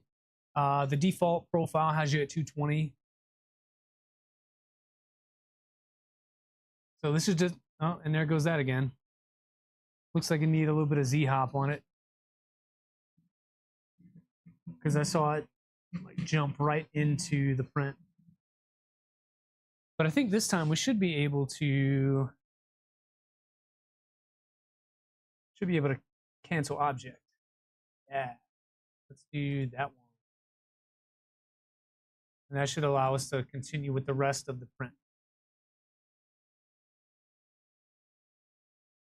More first layer squish. Yeah, probably that too. I don't know that I saved. Let's see, did I save the baby stepping on it? Maybe not. Right now it's got 0.042 baby stepping. So maybe a little more. Looking at the original part, so the one that came off the bed earlier, that's what we had. So these first outside layers, we had to baby step down. And that's where the 0.042 squish came from. But the rest of it looks fine. I mean, that's a solid layer on PEI. Also, I haven't cleaned the sheet yet. There's nothing applied to it either. And then for the part that came loose, it's working with a very small contact patch. So a couple of millimeters all the way around. Even though we added some mouse ears on there, I don't think it was enough. Probably needs a brim for sure if I really wanted it to stick. This is a test, so it's good to know things like that.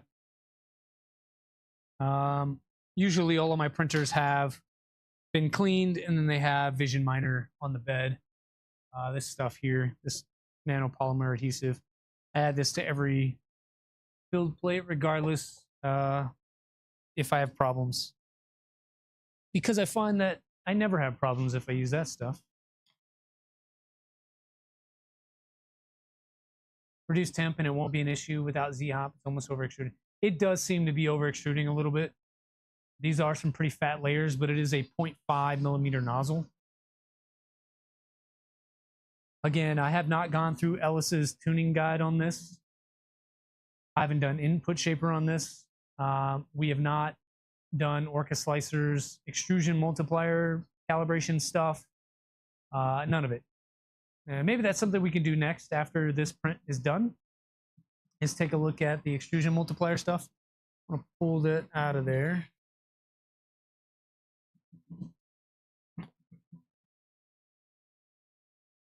Started using Frank's Goo, similar to Vision Miner, but you make it yourself. I need to check that out.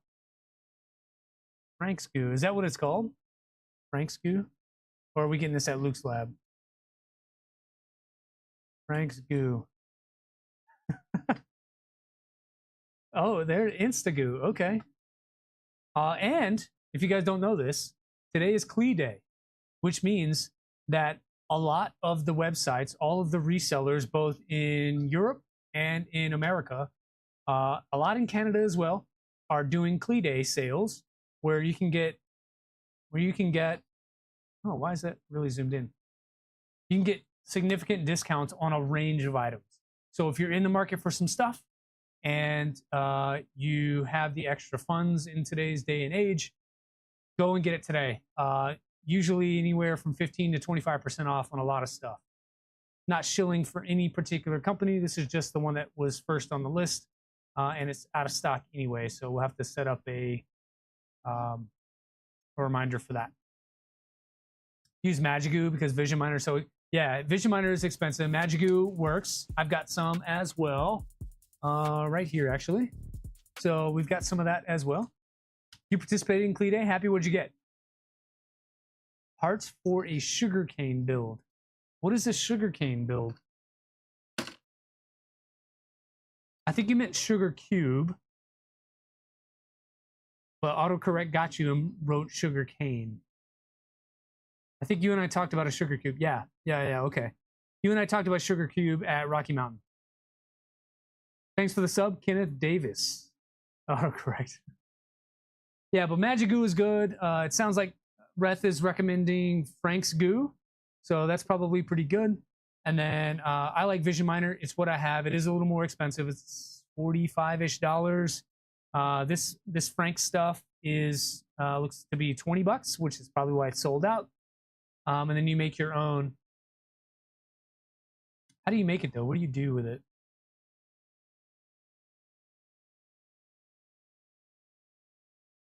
Okay, so you. Oh, it's like a chemistry kit. Thanks for the sub, Kenneth Davis again. Okay, so depending on your bed size, it tells you how many drops of stuff to put in there. That's different. Okay. Hey, Dan, MakerMind Nexus. How are you today, sir? Happy Sunday. Nice to see you as well. We've got the RatRig printing, finally.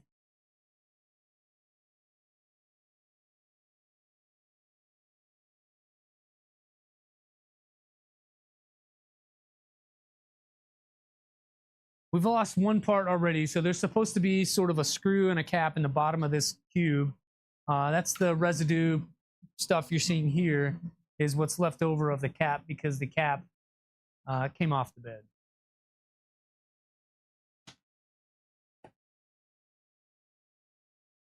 Love the RatRig printers. I do too. Part of me, this is not regret, okay? Never have regrets. Whatever you choose to do, live with it, right? But part of me wishes that I just would have made this a speed demon with a single tool head and a tube. Keep it exactly like it is. Remove this guy and run it fast. Take all of this kit, put it on the V-Core4 that I still need to build, and run that one at speed 2. But if I'm going to do all of that work, I'd rather have a smaller IDEX and I think a larger speed demon. A bigger machine would benefit more from fast speed because I could actually get up to the acceleration rates that I would want. The only way you would want a RatRig is what? With IDEX or no IDEX, Havoc?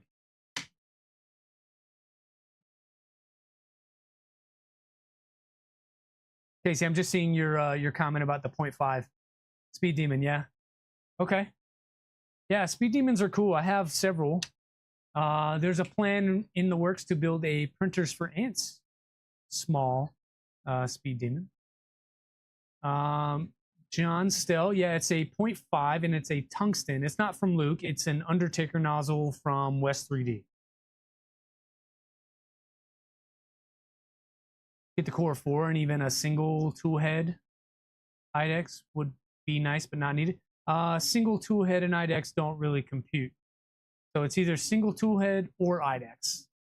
I think what you mean though is V-Core4 with the hybrid system, which is these extra belts up here.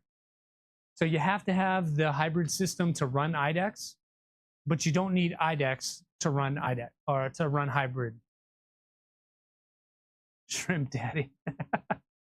Is that what we're calling Martin now? Shrimp Daddy? The crustacean papa.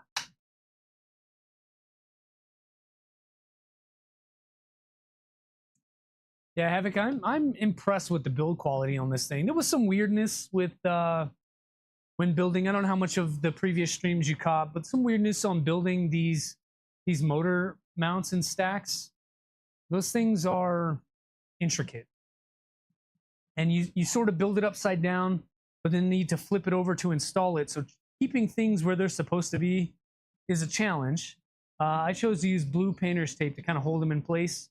That seemed to work for me, but I still dropped things and had to go back and reassemble a couple of times. Other than those, everything else was fine. The frame was super simple. It's all CNC machined at the ends, so they're square. You can sort of bolt them together. The way that the frame connects does not use blind joints. It uses sort of like a, if you've ever assembled IKEA furniture and you had, see if I can move this camera and show you. If you've ever had IKEA furniture and you get to see these like insert type deals. All right, a little more this way. You sort of see these insert type deals here. These go into the frame crosswise, and then you have a screw that comes in the end, and it sort of really squeezes things together. I really like that assembly process. It makes it super clean and square. And we spent 4 hours building the frame with squares and all that sort of stuff. And I really like it. Multi-tool head is reserved for IDEX. Yes. Crustacean Papa is a good one. I am reaching the limits of my vocabulary with that one. But I'm with Boothie. I like Shrimp Daddy too. That sounds pretty funny. Really, really hope you get picked for the... Oh, I didn't know that they were picking people for Index, Dan. I need to get in on that. RatRig is 3030, yes. RatRig is 3030. The inertia cube that we started on Wednesday, and I'll talk a little more about that here in a second. That is 3030. Boothie Builds, who's in the chat, designed a Voron V2 with a 3030 frame. He calls it Vivo because it's made from a Hypercube or Evo Evolution old 3D printer. A lot of us have those laying around. So if you want to convert it into something useful and modern and up to date, he has a project for that on printables that will convert it into a V2.4. I've got one of those that is 3030. The V Minion is 3030, and the LH Stinger is 3030. So huge fan of beefy extrusions. Let us know what's up the inertia. Yeah, thanks for the link, Dan. I appreciate you. Almost done. Not the happiest with the build guide. Yeah, the build guide is a lot, and then your printer is a 500 KC, so it's even more crazy. Martin, a Sugar Cube is a printers for ants. If you Google Sugar Cube GitHub, you'll see what it looks like. It's kind of like a printers for ants Trident. Good morning, Keela. Thanks for being here. Hopefully you have coffee. I'll tell you about the inertia cube. Yes. Don't understand your graphs or the resonance. I don't either. Watch Rhett's video. You'll be 5% smarter after that. You're going to have to watch it several times to get it. And then you need to use it and practice with it to really sort of understand. Engage with others in the chat on the Voron Discord under the Resonances channels, I think is what it's called. And there are other channels that can help you with that stuff. So engage with the community. The community can help you out. And then obviously watch Rhett's videos. Havoc wanted to do a hypercube before making the Merc. I think today there's no reason to make a hypercube. There are so many other designs out there that are more up to date than the hypercube. So Merc 1.1 is a better choice, I think. Hey Kegel, thanks for being here. Good morning, Clown Hammer. Starting to get folks rolling in now. I love it. All the engagement. Give it to me. 5% times 100. Yes. All right, so Kilo, this is the inertia cube. I don't have a camera on it right now because it is idle. I did not get my idlers in time to build the gantry. They were supposed to be here by Saturday. I live in the middle of nowhere, so things get delayed very often. That's what happened on this case as well. it got delayed all the way till Tuesday. So I don't expect those to come in until Tuesday afternoon, roughly around 2 or 3 o'clock. I'll still be at work. I start back to work on Tuesday. So when I get home at 6, I'll have those, which means I probably won't get to do anything with it until next week on Sunday when we stream at our normal time, unless I can find time during the week to stream. I don't know that I will. This is my first week back. I've been out of the office for about 3 weeks, and there's always so much to do when you first return that I don't know that I'll be home early any day this week with enough time to be able to stream. So we'll do that on next week. We'll get back on Inertia Cube. This stream here is just fulfilling the promise of taking a look at the RatRig printing its first thing. Setting up for a vendor fair. Okay, which one, Clownhammer? Are you going to Murph? I thought you said you were. Yes? No? I might have you confused with somebody else. So, Kegel, we're calling Martin. He's going to be the crustacean papa now. Or shrimp daddy.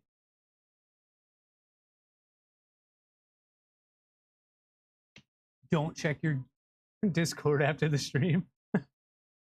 I did see your note. I'll get into it a little bit later. I don't know what all that is at a local bar. Obthisness. I think you're trying to tell me that you're watching this, but you're drunk at a local bar right now. Mentioned a little earlier, list of things to watch. Yes.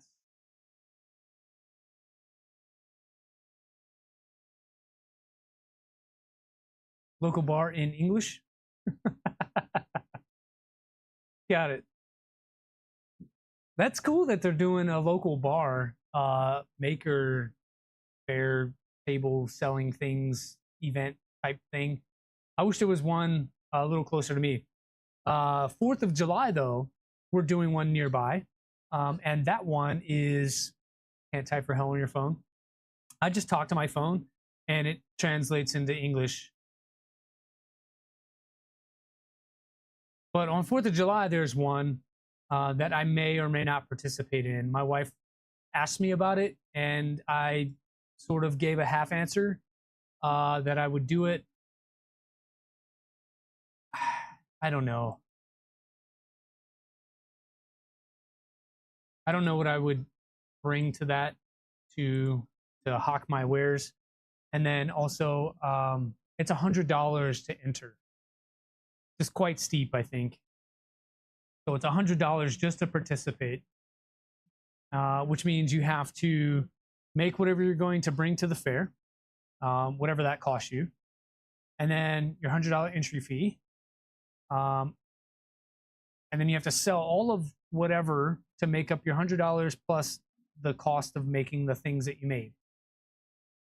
Chances of doing that depend on where you go, location, all that stuff. $25 is way more reasonable, Clownhammer. I agree with you. This is 4 times that, and I think the community that would show up to something like that is not as large to justify the $100. That's what I'm saying. If you sell 1 pin, you're even. That's fair. I would have to sell 4 of your pins to be even, plus more to make it worth the time. Because you gotta think about it. How much is your time worth? If your time is worth $5 an hour, maybe it's worth your time to go sit at a maker fair for 6 hours.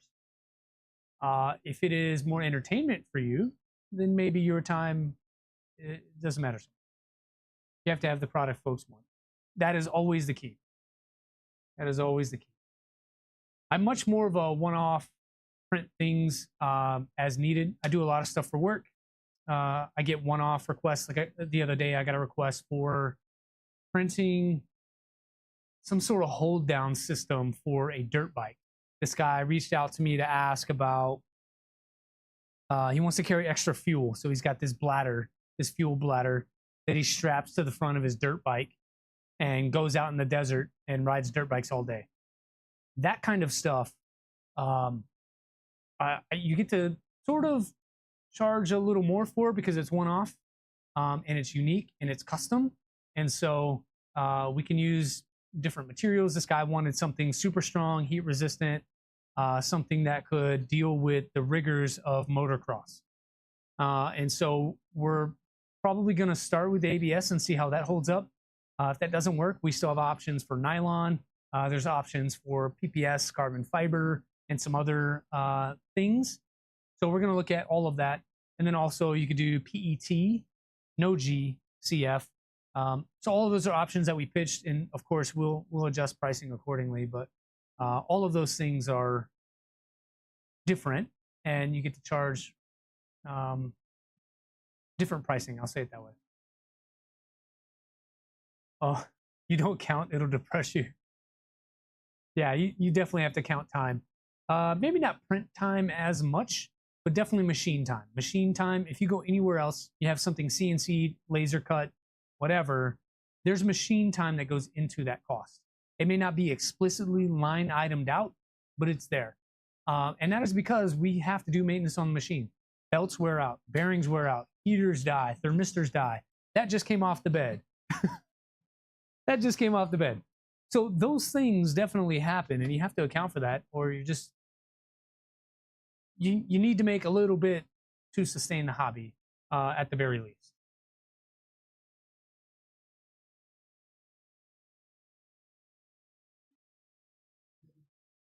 And if you make a little bit to, I don't know, enjoy life a little easier, then cool. All right, that failed again.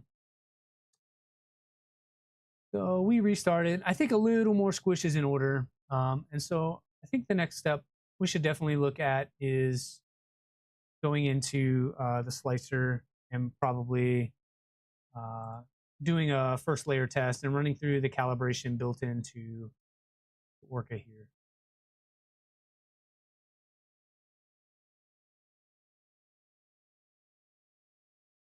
Yeah, I need to. I think I've been to Clownhammer's website. You do have a website, right, Clownhammer? I think I've seen some of your stuff a couple times. This is kind of where we got. So before it failed and messed all over itself here. Overhangs were okay, not okay.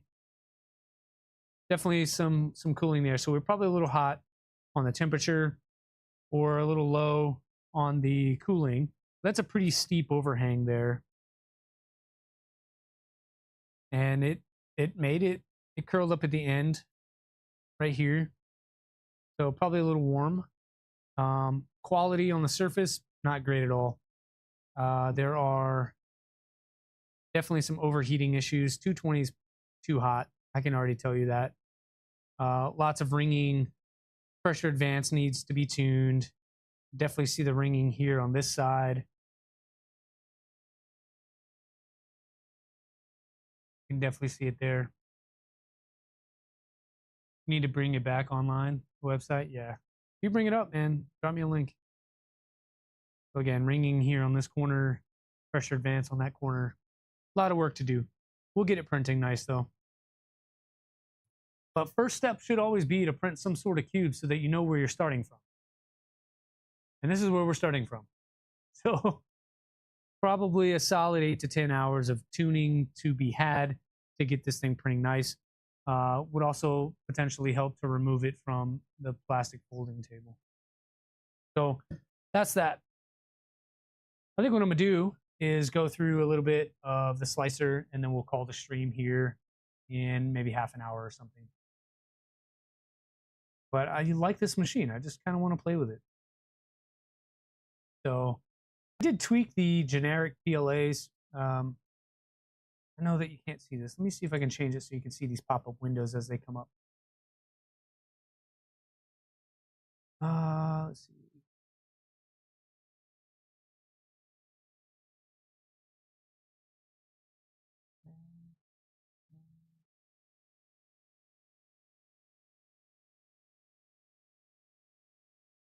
So that's a duplicate of the same thing.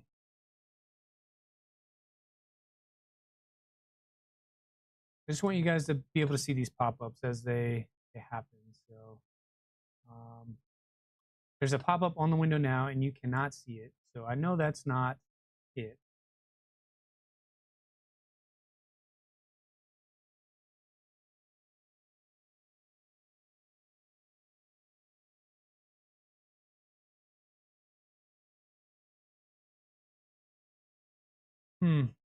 Anybody's got an idea, let me know.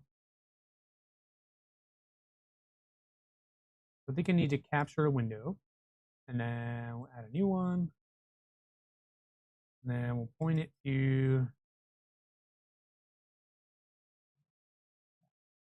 there you go, there's your pop-up window. Remove that here. All right, so that's what I'm seeing. And these are the settings that I'm changing. So I did recommended nozzle temperature, fine, whatever. Default color, don't really care. It can do whatever it wants to do.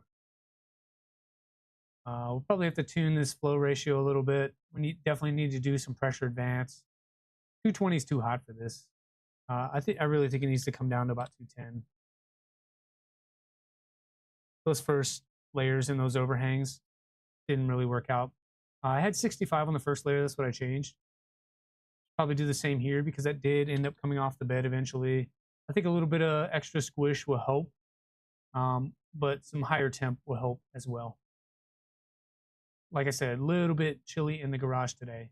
Only 70 outside. So that's a thing. And then we decreased the fan speed down to 50 for both min and max. That seemed to work. I think maybe this could go to 40 for your min speed. Your max, you really, and what I was just doing, 50% was right at the limit. I think on the overhangs, we tuned it up to 60%. That seemed to work well. So I'm probably just going to save that as a copy so we can reuse it. Sweet. So if we come into calibration now, bring this over here, turn that off. Come into calibration, we could do, let's do a YOLO. If you want to get more fancy, you can come in and you can do a perfectionist version, which will give you smaller tolerances. But these range from negative 0.05 to positive 0.05 on flow rate. And that's based on the flow rate that is currently set, which is 0.98. Once we slice all of that, see about printing all of that. This will help us do the first layer as well.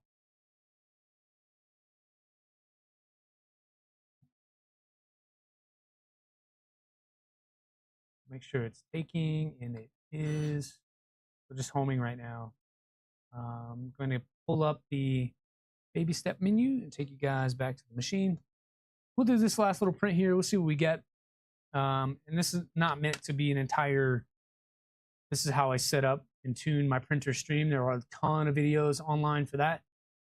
And they're edited and they're much more informative than I'm able to do live here. A lot of this is testing, failing, trial and error, doing the best that I can until we kind of fail forward enough to have a good quality print. I would suggest you go watch almost any other video about how to tune your printer in, okay? So we're just gonna do this one, and then I'll take some time for questions and pleasantries, and then we'll call the stream a little bit early today. Turn you over to Steve, who streams in about 45-ish minutes. I want to say he's doing, oh man, what is he working on today? I don't recall, so I'm not gonna say it, but we'll turn you over to him at 10 o'clock.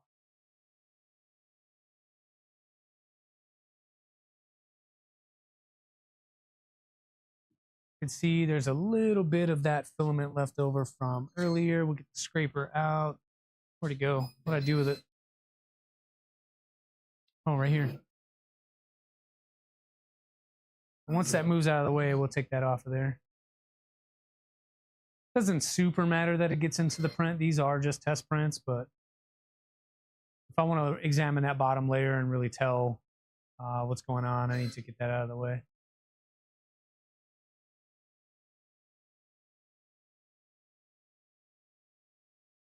Failing forward. Yes, Casey, that's exactly how this channel works.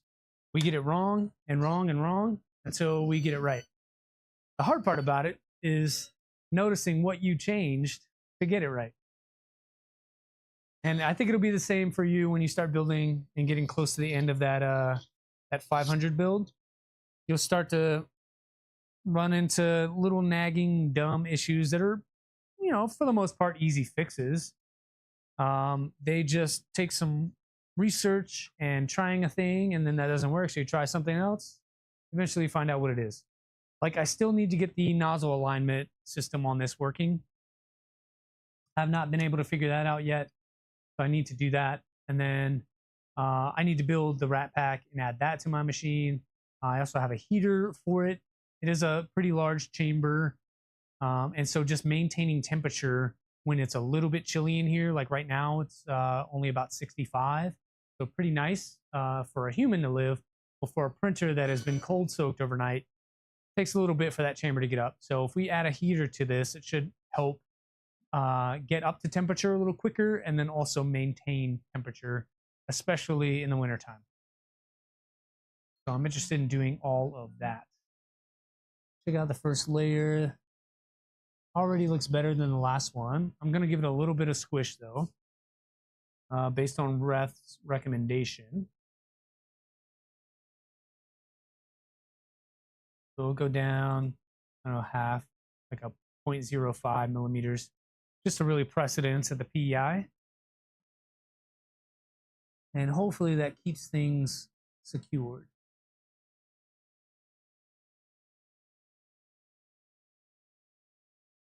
Yeah.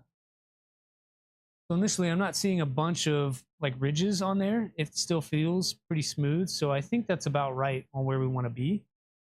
You start to feel ridges when you touch it like that. You feel ridges on the print, it's probably too low. So you want it secure without being like too close, because then you end up bonding to the PEI, and that's no good. Do a picture of the pins and off topic in Lee Marie. Hey, that works, man. You know what? I should like really just make my own Discord for this channel so that we can share information while the live stream is happening. Because there's a lot of times where I've asked people to share what they're talking about, and they have to post it somewhere else or DM me or whatever. And I don't know. I think it would be pretty cool to have your own channel. What do you guys think? Turn that off. I feel like the focus is off here. There we go. Manual focus just not keeping up today. Used a mod that uses dual 50-15 fans on the bed mounts for a chamber heater. Casey, I saw that. If I think you may have printed bed arms. I'm using these CNC bed arms. There's not another mounting location for me to add fans onto, like I would have if I had used the printed bed arms. So what I would need to do is figure out some way to mount it to the Z block that's down here and use this bit of hardware, or maybe these 2 bolts up top that hold the pieces together. Either way, we're talking about a custom solution. But I do think that once the rat pack is in there, that should circulate air as well, and that would help. They mount under the felt pads. Okay, you'll have to share that to me. I've not seen that one. And if they mount under the felt pads, they should fit on there. So if you have one, I would love to see it. Just out of frame here, I've got my Trident gantry. I'm sorry, my bed gantry here from the Seaboard. And you can see that I had bed fans on that. I stole 2 fans off for the inertia cube. These other 2 I was going to steal for the RatRig, but I couldn't find a solution for that. But if you've got one, I would love to check it out. I'll get the link for you, shared by Buds on the RatRig. Oh, yeah. Yeah, I know Buds. He and I have gone back and forth quite a bit for a lot of things on this build. He's the one that kind of clued me in that I needed to add an override to my printer config. And then from there, it made so much sense. Happy Clee Day. Yes, we were just talking about all the sales, Hila. We're talking how in Europe, Canada, the US, most resellers of parts, so anything that you would go and check out for building a custom printer, they probably have some sort of sale going on today. I saw discounts up to 25% on certain things. So if you need stuff, today's the day. Ambrosia's on 20%. That is almost the same as it was at Rocky Mountain. So let's get it going. Ambrosia's on sale. 20% off. That's good filament. So $20 spool of PLA takes it from 20 bucks down to minus $4, $16. $16 for PLA. And Ambrosia's awesome. It's glitter and all kind of stuff. Hey, good morning, Michaela. Actually, let's go over and check it out while this is printing these things here. Hopefully it doesn't fail. If it does, we'll hear it. So if we go over to West 3D, we were just showing off some of the hot pink PLA that I got over at Rocky Mountain. Filament and Ambrosia. Here we go. Good morning, Bryce. And Jeremy, thanks for coming in. I feel like West 3D ears were burning, so everybody just came in. Everybody came in at the same time. Yeah, check out Lee Marie on Tuesday evenings and Saturday mornings. They stream over there.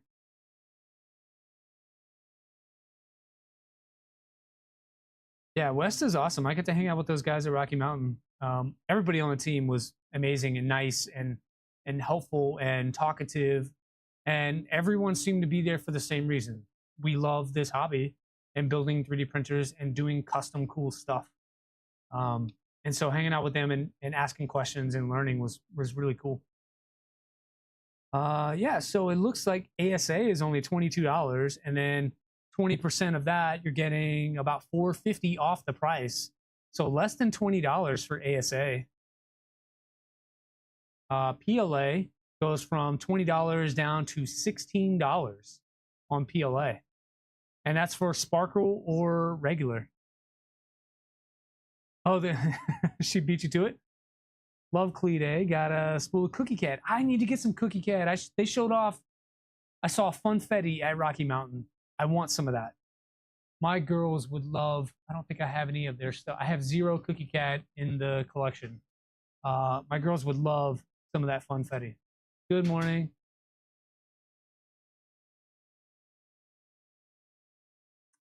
Cookie Cat is doing Clee Day. I didn't know that either. Cleela? I probably did because I have a lisp. Keela, but it should be Cleela today, yeah. Change your name on YouTube, Cleela. Cleela like to Cleela.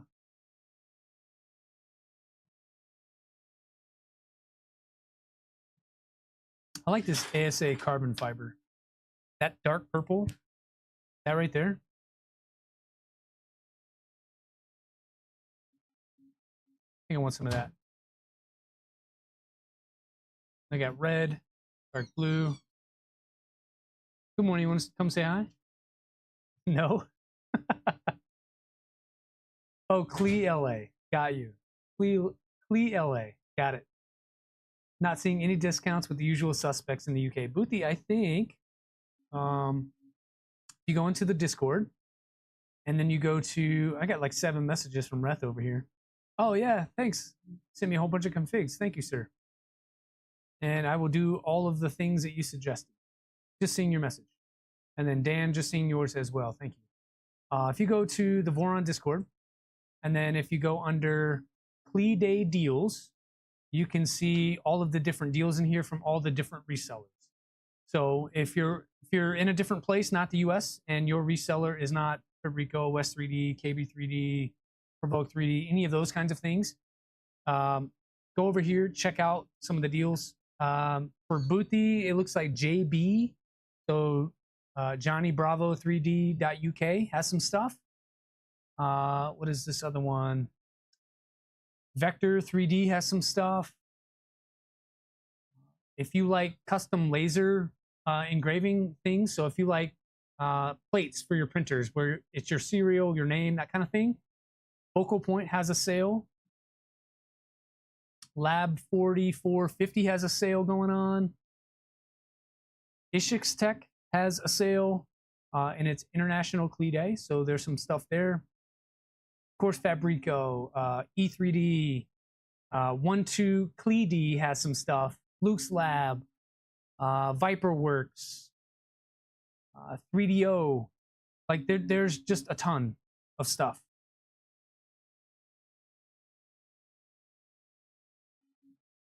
Oh, you didn't in the Discord. It's now Miss Clee Marie 3D. How does Jeremy feel about that?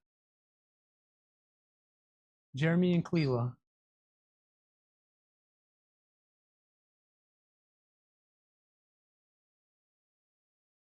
Yeah, so Boothie, I would point you over there to see which one you prefer and what the prices look like for you.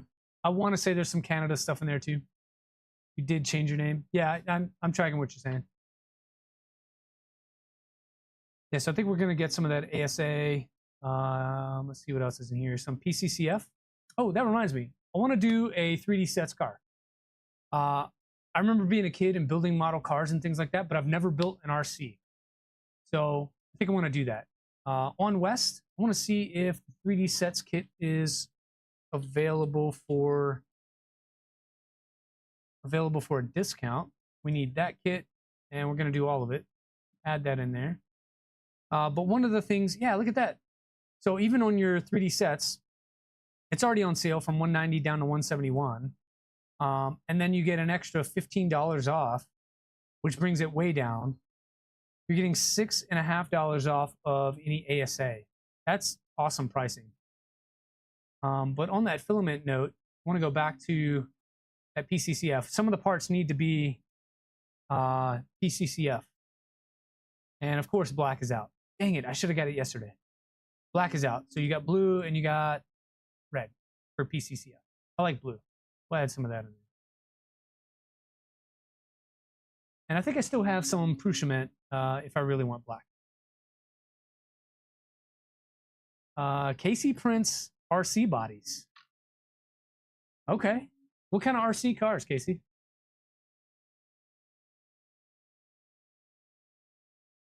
And are you familiar with 3D sets? All sorts. Okay, are you familiar with these guys? And how you can print your own RC car bodies and then get this kit of parts? Comes with almost everything you need. And then you build your own like really cool different vehicles. So these are some of the vehicles you're able to build. And I didn't realize how big these machines actually are. I saw Lee Marie's, was it the Reaper? So this guy here, I saw that at Rocky Mountain, and then I saw this Jeep, this Landy, there as well. They're way bigger than I thought they were. They are the size of a Death Racer. I didn't realize that they were going to be that size. So when I saw them, I was like, I need to do one. So yeah, that's a thing. Casey, the site will be 3dsets.com right here. So that's your hyperlink there. Take you right to where you need to be. And they have all sorts of models, accessories, and things like that. The blue is pretty. Talking about this blue here on the Reaper. It looks like a teal. It looks close to a teal that you guys sell here at West. But definitely going to get one of those with the Clee Day deals, and maybe we do a stream on it. Got some ASA GF. I think I'm pretty good on GF stuff for a while.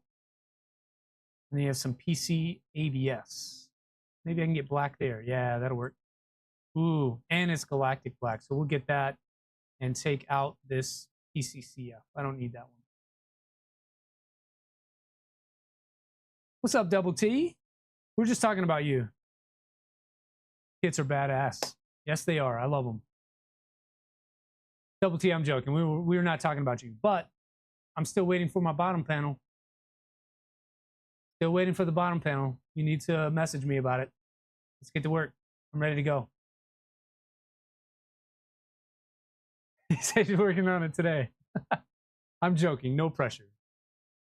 You want to do the, Clownhammer, I'm going to do the torque. That's my plan as well. It's not clear to me which one of the 3 kits on the site is for the torque. We can go back to it really quickly. Where'd it go? Oh, clicking all over the place.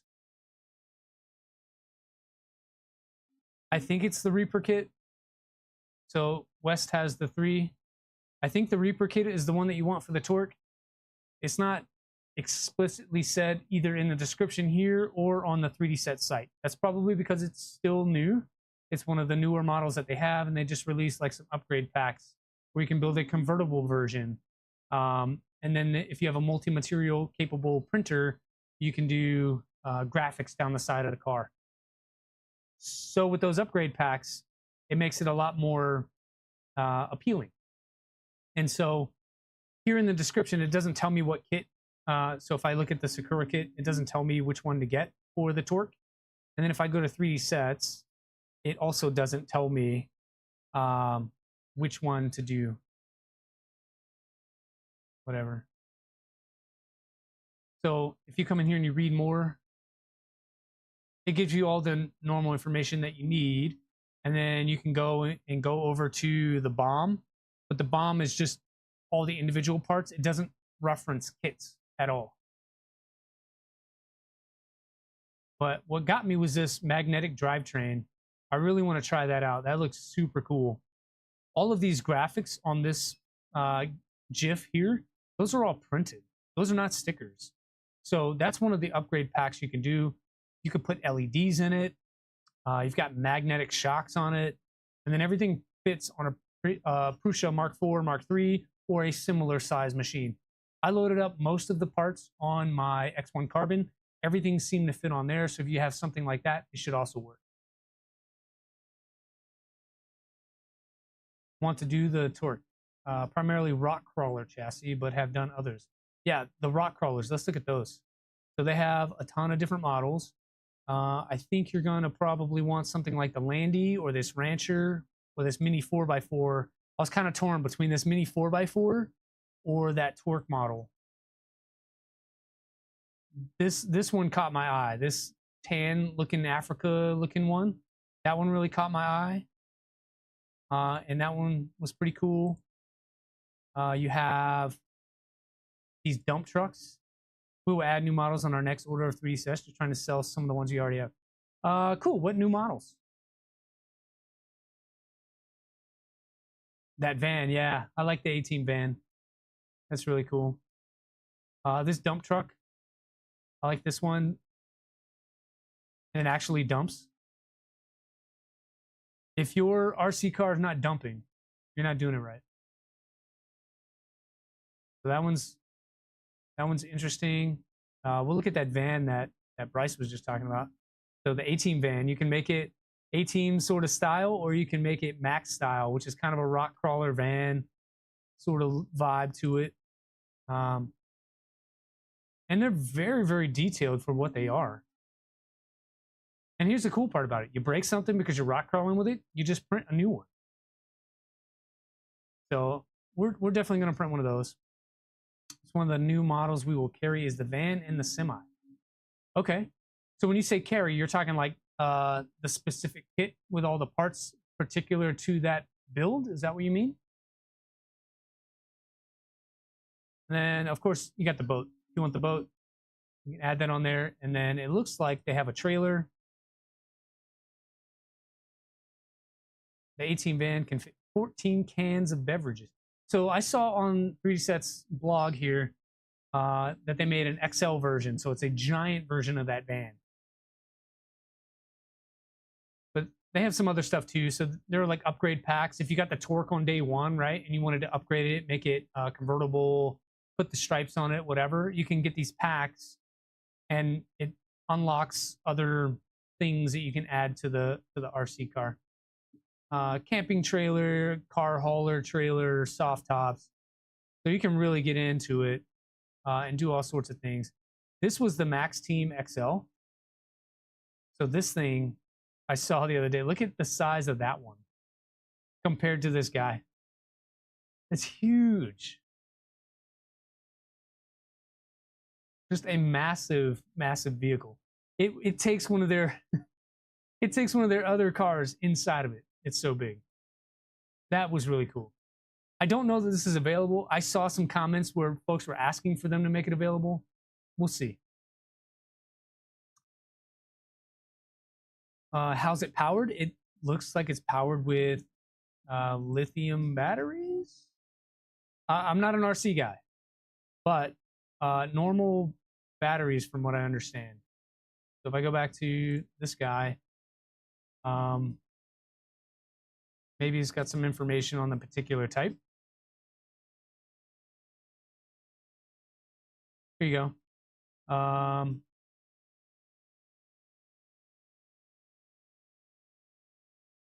Where'd it go? I feel like there was a build of materials. Maybe it's under my first print. No. I don't know. There's information in the bill of materials. If you buy one, they give you a link. You go to the link. It has all the info you need. So sorry, Casey, I can't really answer your question. You're more of an RC guy than I am, but I think if you're into it and you have the parts that you can sort of change the battery to be what you want it to be, as long as it fits in the space they provide. So if you're good at customizing things, I think it'd be okay. Well, that's a thing. So we're probably going to do one of those. Let's see what else. The first place I usually go to is like the what's new page. And you can see some of the new stuff. So they have this bed for an SV08 and some new resin machines. You have XXL UV lights. That could be cool. I think that's probably too big for the RatRig. But my Trident is a 350 printer. And it's printed in glow-in-the-dark ABS. So maybe we need a couple of those. They got hoodies. I wish I would have picked one of those up. That hoodie would have been useful in Colorado last week. And then the other place I like to go is all collections. And then we go to the bottom, go to the next page. You can see in order the new products. If you haven't seen it yet, this right here is an expansion board for the Leviathan. If you're a person like me that wants to run quad XY or all-wheel drive, if you're familiar with that term, and you already have a Leviathan board, this is an expansion board that connects into the 40-pin connector here and gives you an additional 2 stepper drivers that are 5160 built onto the board. So now you can run both X and both Y motors with sort of one board. Makes it longer, makes it bigger, but it is an all-in-one board. So it takes a full-size Raspberry Pi, not a CM4 or a CB1, CB2, full-size Raspberry Pi. So with that, you get all the USB ports that you would normally have, and you get these additional steppers. So it's going to be a pretty long board. This one is $47, and then I think the Leviathan itself is like $99. So to put it together, it's a pretty expensive board, but you can do it. Yeah, 99 bucks. So all in, you're paying about $150 for that board. You could do a similar thing with a Kraken, but the Kraken does not add on the Pi to the board itself. It has to be separate. So depending on your space constraints, you may choose one versus the other. Roughly cost, I think, is similar. So $150 for that one. Kraken, I don't know that they, yeah, so Kraken is $120 for that. So a little bit lower cost, but you still have to add on a Pi. You would need to do that with the Leviathan as well. But the Pi here is separated. So choose your adventure. The RatRig's running a Kraken. What else is new? They have these new wire strippers. I saw that yesterday. I wanted some of those.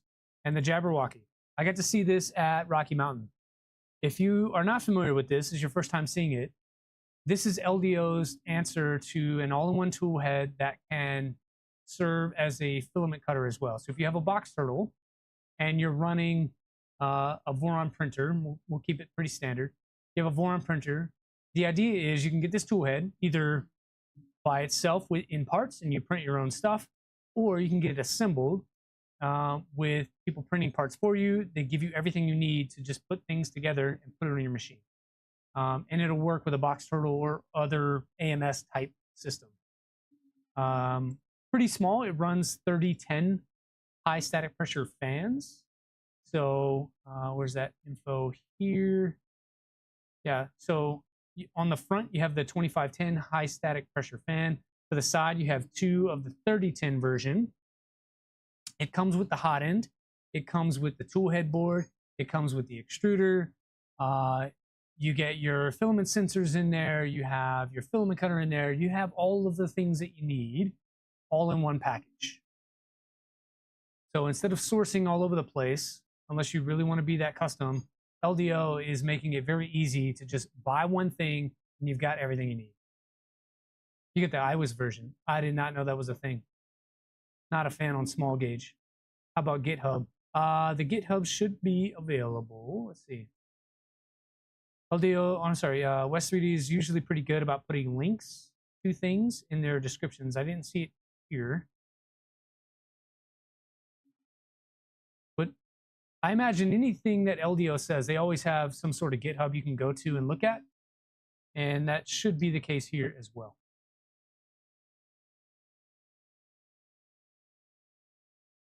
But I thought it was interesting because it's all in one. You go to one place, you get everything. And then if you get it assembled, it's only $154. Not bad for everything that you get. Hot end, fans, extruder, LEDs, tool head board, cutter, like all in one. You're gonna pay roughly this anyway, so why not? Neither West or Fabrico list the GitHub. Yeah. If you're familiar with LDO's website, let's see, LDO Motion, under guides. I just heard the print finish behind me. We'll take a look at that. We'll call the stream here in a minute. That's for positron. That's not what we want. Maybe under products. The 3D printing. No, not there. Try extruder. There it is. So if you go to ldomotion.com, double T, and then extruders, I'm sorry, products, and then extruder, there's your tool head right there. Doesn't look like it's populated with what you're asking about. So hopefully they update this in the future. Maybe it's under guide.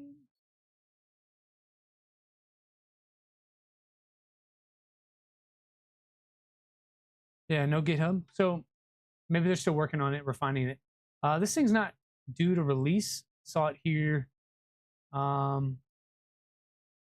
Same setup, delivered in June. So they still have a couple of weeks before it's actually going to be delivered anyway. I'm pretty confident that in that time, they'll have the things you need to be able to print your own parts or whatever you would want. So I wouldn't worry about it. Use them for your LED wire, which is 28 gauge. Yeah.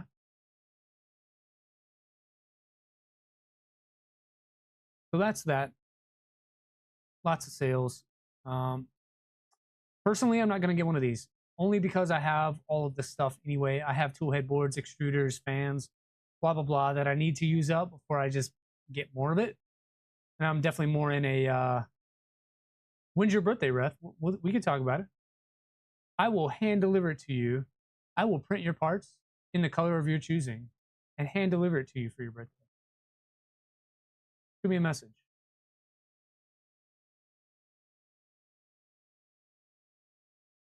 Ooh, that's different. 3D coded. Oh, it passed right after remember. I'm sorry, belated. Happy belated birthday, everybody. Let's sing happy birthday to Ref. Sing it in the chat. I'm not doing it on stream. What up, Zims? Remurf was your birthday gift. That's cool. I got to go just because I planned to go 6-8 months ago. I don't know that I'm gonna make any other fest. I might go to Orange County if that becomes a thing later in September, I believe. That's close enough to drive, so we might do that. A couple other things. New filament dryer. They only got 2 left, so it's Clee Day. If you want one at a discount, go get one. Got all your Fibron stuff. That's cool. And your Merc 1 Nebula enclosure. If you have a conch, just need a heater and thermistor. You can make a Jabberwocky, maybe. You could, especially if they release all the files. You could self-source all the stuff if you want. I don't know that it would be any cheaper, though. That's the thing. They're just making it very easy to have sort of an all-in-one ecosystem. You can get an LDO printer. You can get an LDO box turtle kit. You can build both. Now you have an LDO tool head. At Rocky Mountain, we saw power supplies. We saw CAN bus hubs. We saw things for a tool changer. So like carriages and some other things. So they're really creating an entire ecosystem where you can go to LDO, get exactly what you want, build it in the color and with the add-ons that you want, and have the machine of your dreams. You're building a Nebula on stream soon. That's great. Well, I'm going to have to tune in and watch some of that. But I think that's enough goofing off. The print is done. It took us 25 minutes, 29 minutes total. So let's see what it looks like. Well, successfully printed. That's good. Let's get the tool out. And I'll get you guys a close-up shot on these here in a second. I love this tool. If you don't have one of these, they're pretty affordable. I know Big Tree Tech was giving some away at the event at Rocky Mountain. If you were lucky enough to get one, congratulations. I really don't want to touch this bed if you can't tell. I'm normally very good at not doing that. All right, let's go over to the workbench and see what this looks like up close. And we can decide which one we're going to go with. Okay. So these are some of the parts. Pretty good bottom layer on all those. We added that additional squish. I definitely need to save that in the config here. But up top, these are the positive ones. I would say the 0.1 and the 0.3 both over extruded. So it's going to be 0 or below. That's a -1 there. That's better, but still flowing a little too much. That is a positive. We're not going to do that. This is a -0.3. That's better. Still getting some gaps around the edges, though. So maybe on that guy. There's your 0. 0 is decent. You see, make sure we got you on camera good. Let's see. Prefer a painter's knife. No chance of messing the plate. Yeah, those are pretty dull. There's no chance of doing that either. It's not a scraper in terms of a razor blade. It's not that kind of thing. Yep, just did, Bearded Bucket. Thanks for the reminder. So that's a 0 there. That looks okay. So maybe a 0, maybe a -1. A 4, we're not doing that. And that's a 5, definitely not doing that. There's a -5. A lot of gapping between the wall and the top layers. So I think that's probably too aggressive. There's our -2. Again, still gapping around the wall. This is the -4. What happened to my -1? Is there a -1 somewhere? This guy? Yeah, -1 is still over extruded. I'm still getting the gaps in the walls there. So maybe it's an overlap problem. So I think 0 actually is probably the better of them, even though it does have slight gaps at the edges there. I mean, if there's any over extrusion, it's slight compared to the Try to get both of these compared to the -1. And it could be the top layer that was chosen. It's on concentric top layer for some reason. That's what the stock profile was. Using painter knives for over 3 years. Hey, whatever works, man. Painter's knives were the way that we were doing it back in the day. The one that I used to use before I got that scraper, a couple of weeks ago, is one of these. This is sort of like a painter's knife. It's got a blunt tip on it that is sort of shaved down, but it's not sharp. Just enough to get under there. I printed it with a 210 on the hot end. It's got reach. Yeah, so if you need to get to a back of a plate, so some of my printers are 350s. They're not small. So to get all the way through, or if you have a really large print and need to get way under, something like that is great. The handle is nice and comfortable. And my wife got me this the first year that I was 3D printing. She got me one of these. And so I've kept that. The other scraper is just nice because it's aluminum or aluminium, and it's got magnets in it, so I can stick it to the side of stuff. It sticks really well to the base panel of the RatRig. But I think on this one, I'm somewhere between a negative 0.01 and a 0. So we could go slightly. I mean, even like a 0.2 is probably a little better than the -1. I mean, they all have gaps, so that's a different issue that we have to fix. 3 is too much, though. So I'm between a 0.1 and a 2. I think probably it's so difficult to tell. I think that the 0.1 is where I'm at. So the rest of these we can put to the side, recycle those. Looks like a pastry. It is a pastry scraper. That's exactly the words I was looking for. Pastry scraper.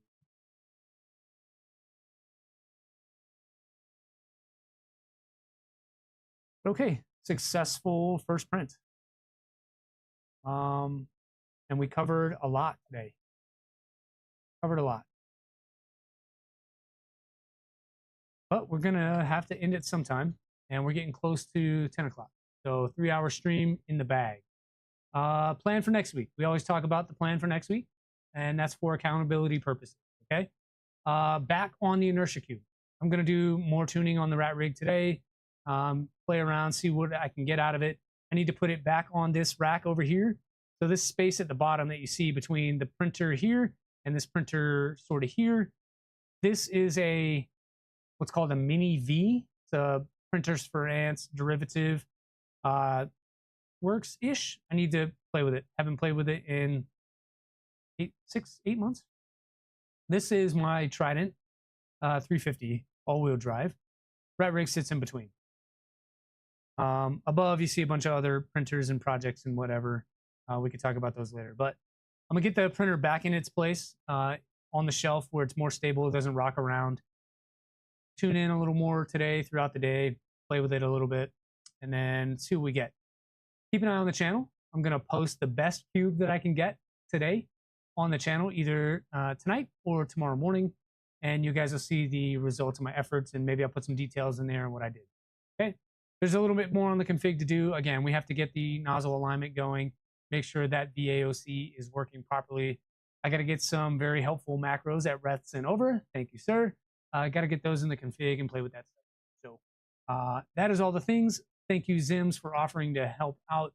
I'll reach out to you if you need. Definitely need some tuning help. You saw the atrocities that we were making over here earlier today. So some of it's probably filament. More of it is just tuning for the right temperatures and all that kind of stuff. So that's where I'm going to start, and we'll go from there. Okay. Next week, next Sunday, planning to do the inertia cube build, still on the desk next to me here. Can't see it. The camera is out of the way. Should have idlers by then, so we're going to build a gantry. So gantry for the inertia cube next. That will lead us into probably electronics on the stream after that. Okay. So hold me accountable. If we get time during the week, I may do a very short stream, 1 hour, maybe 2, on progress and building the gantry. That should go pretty quickly, so I think I can do that.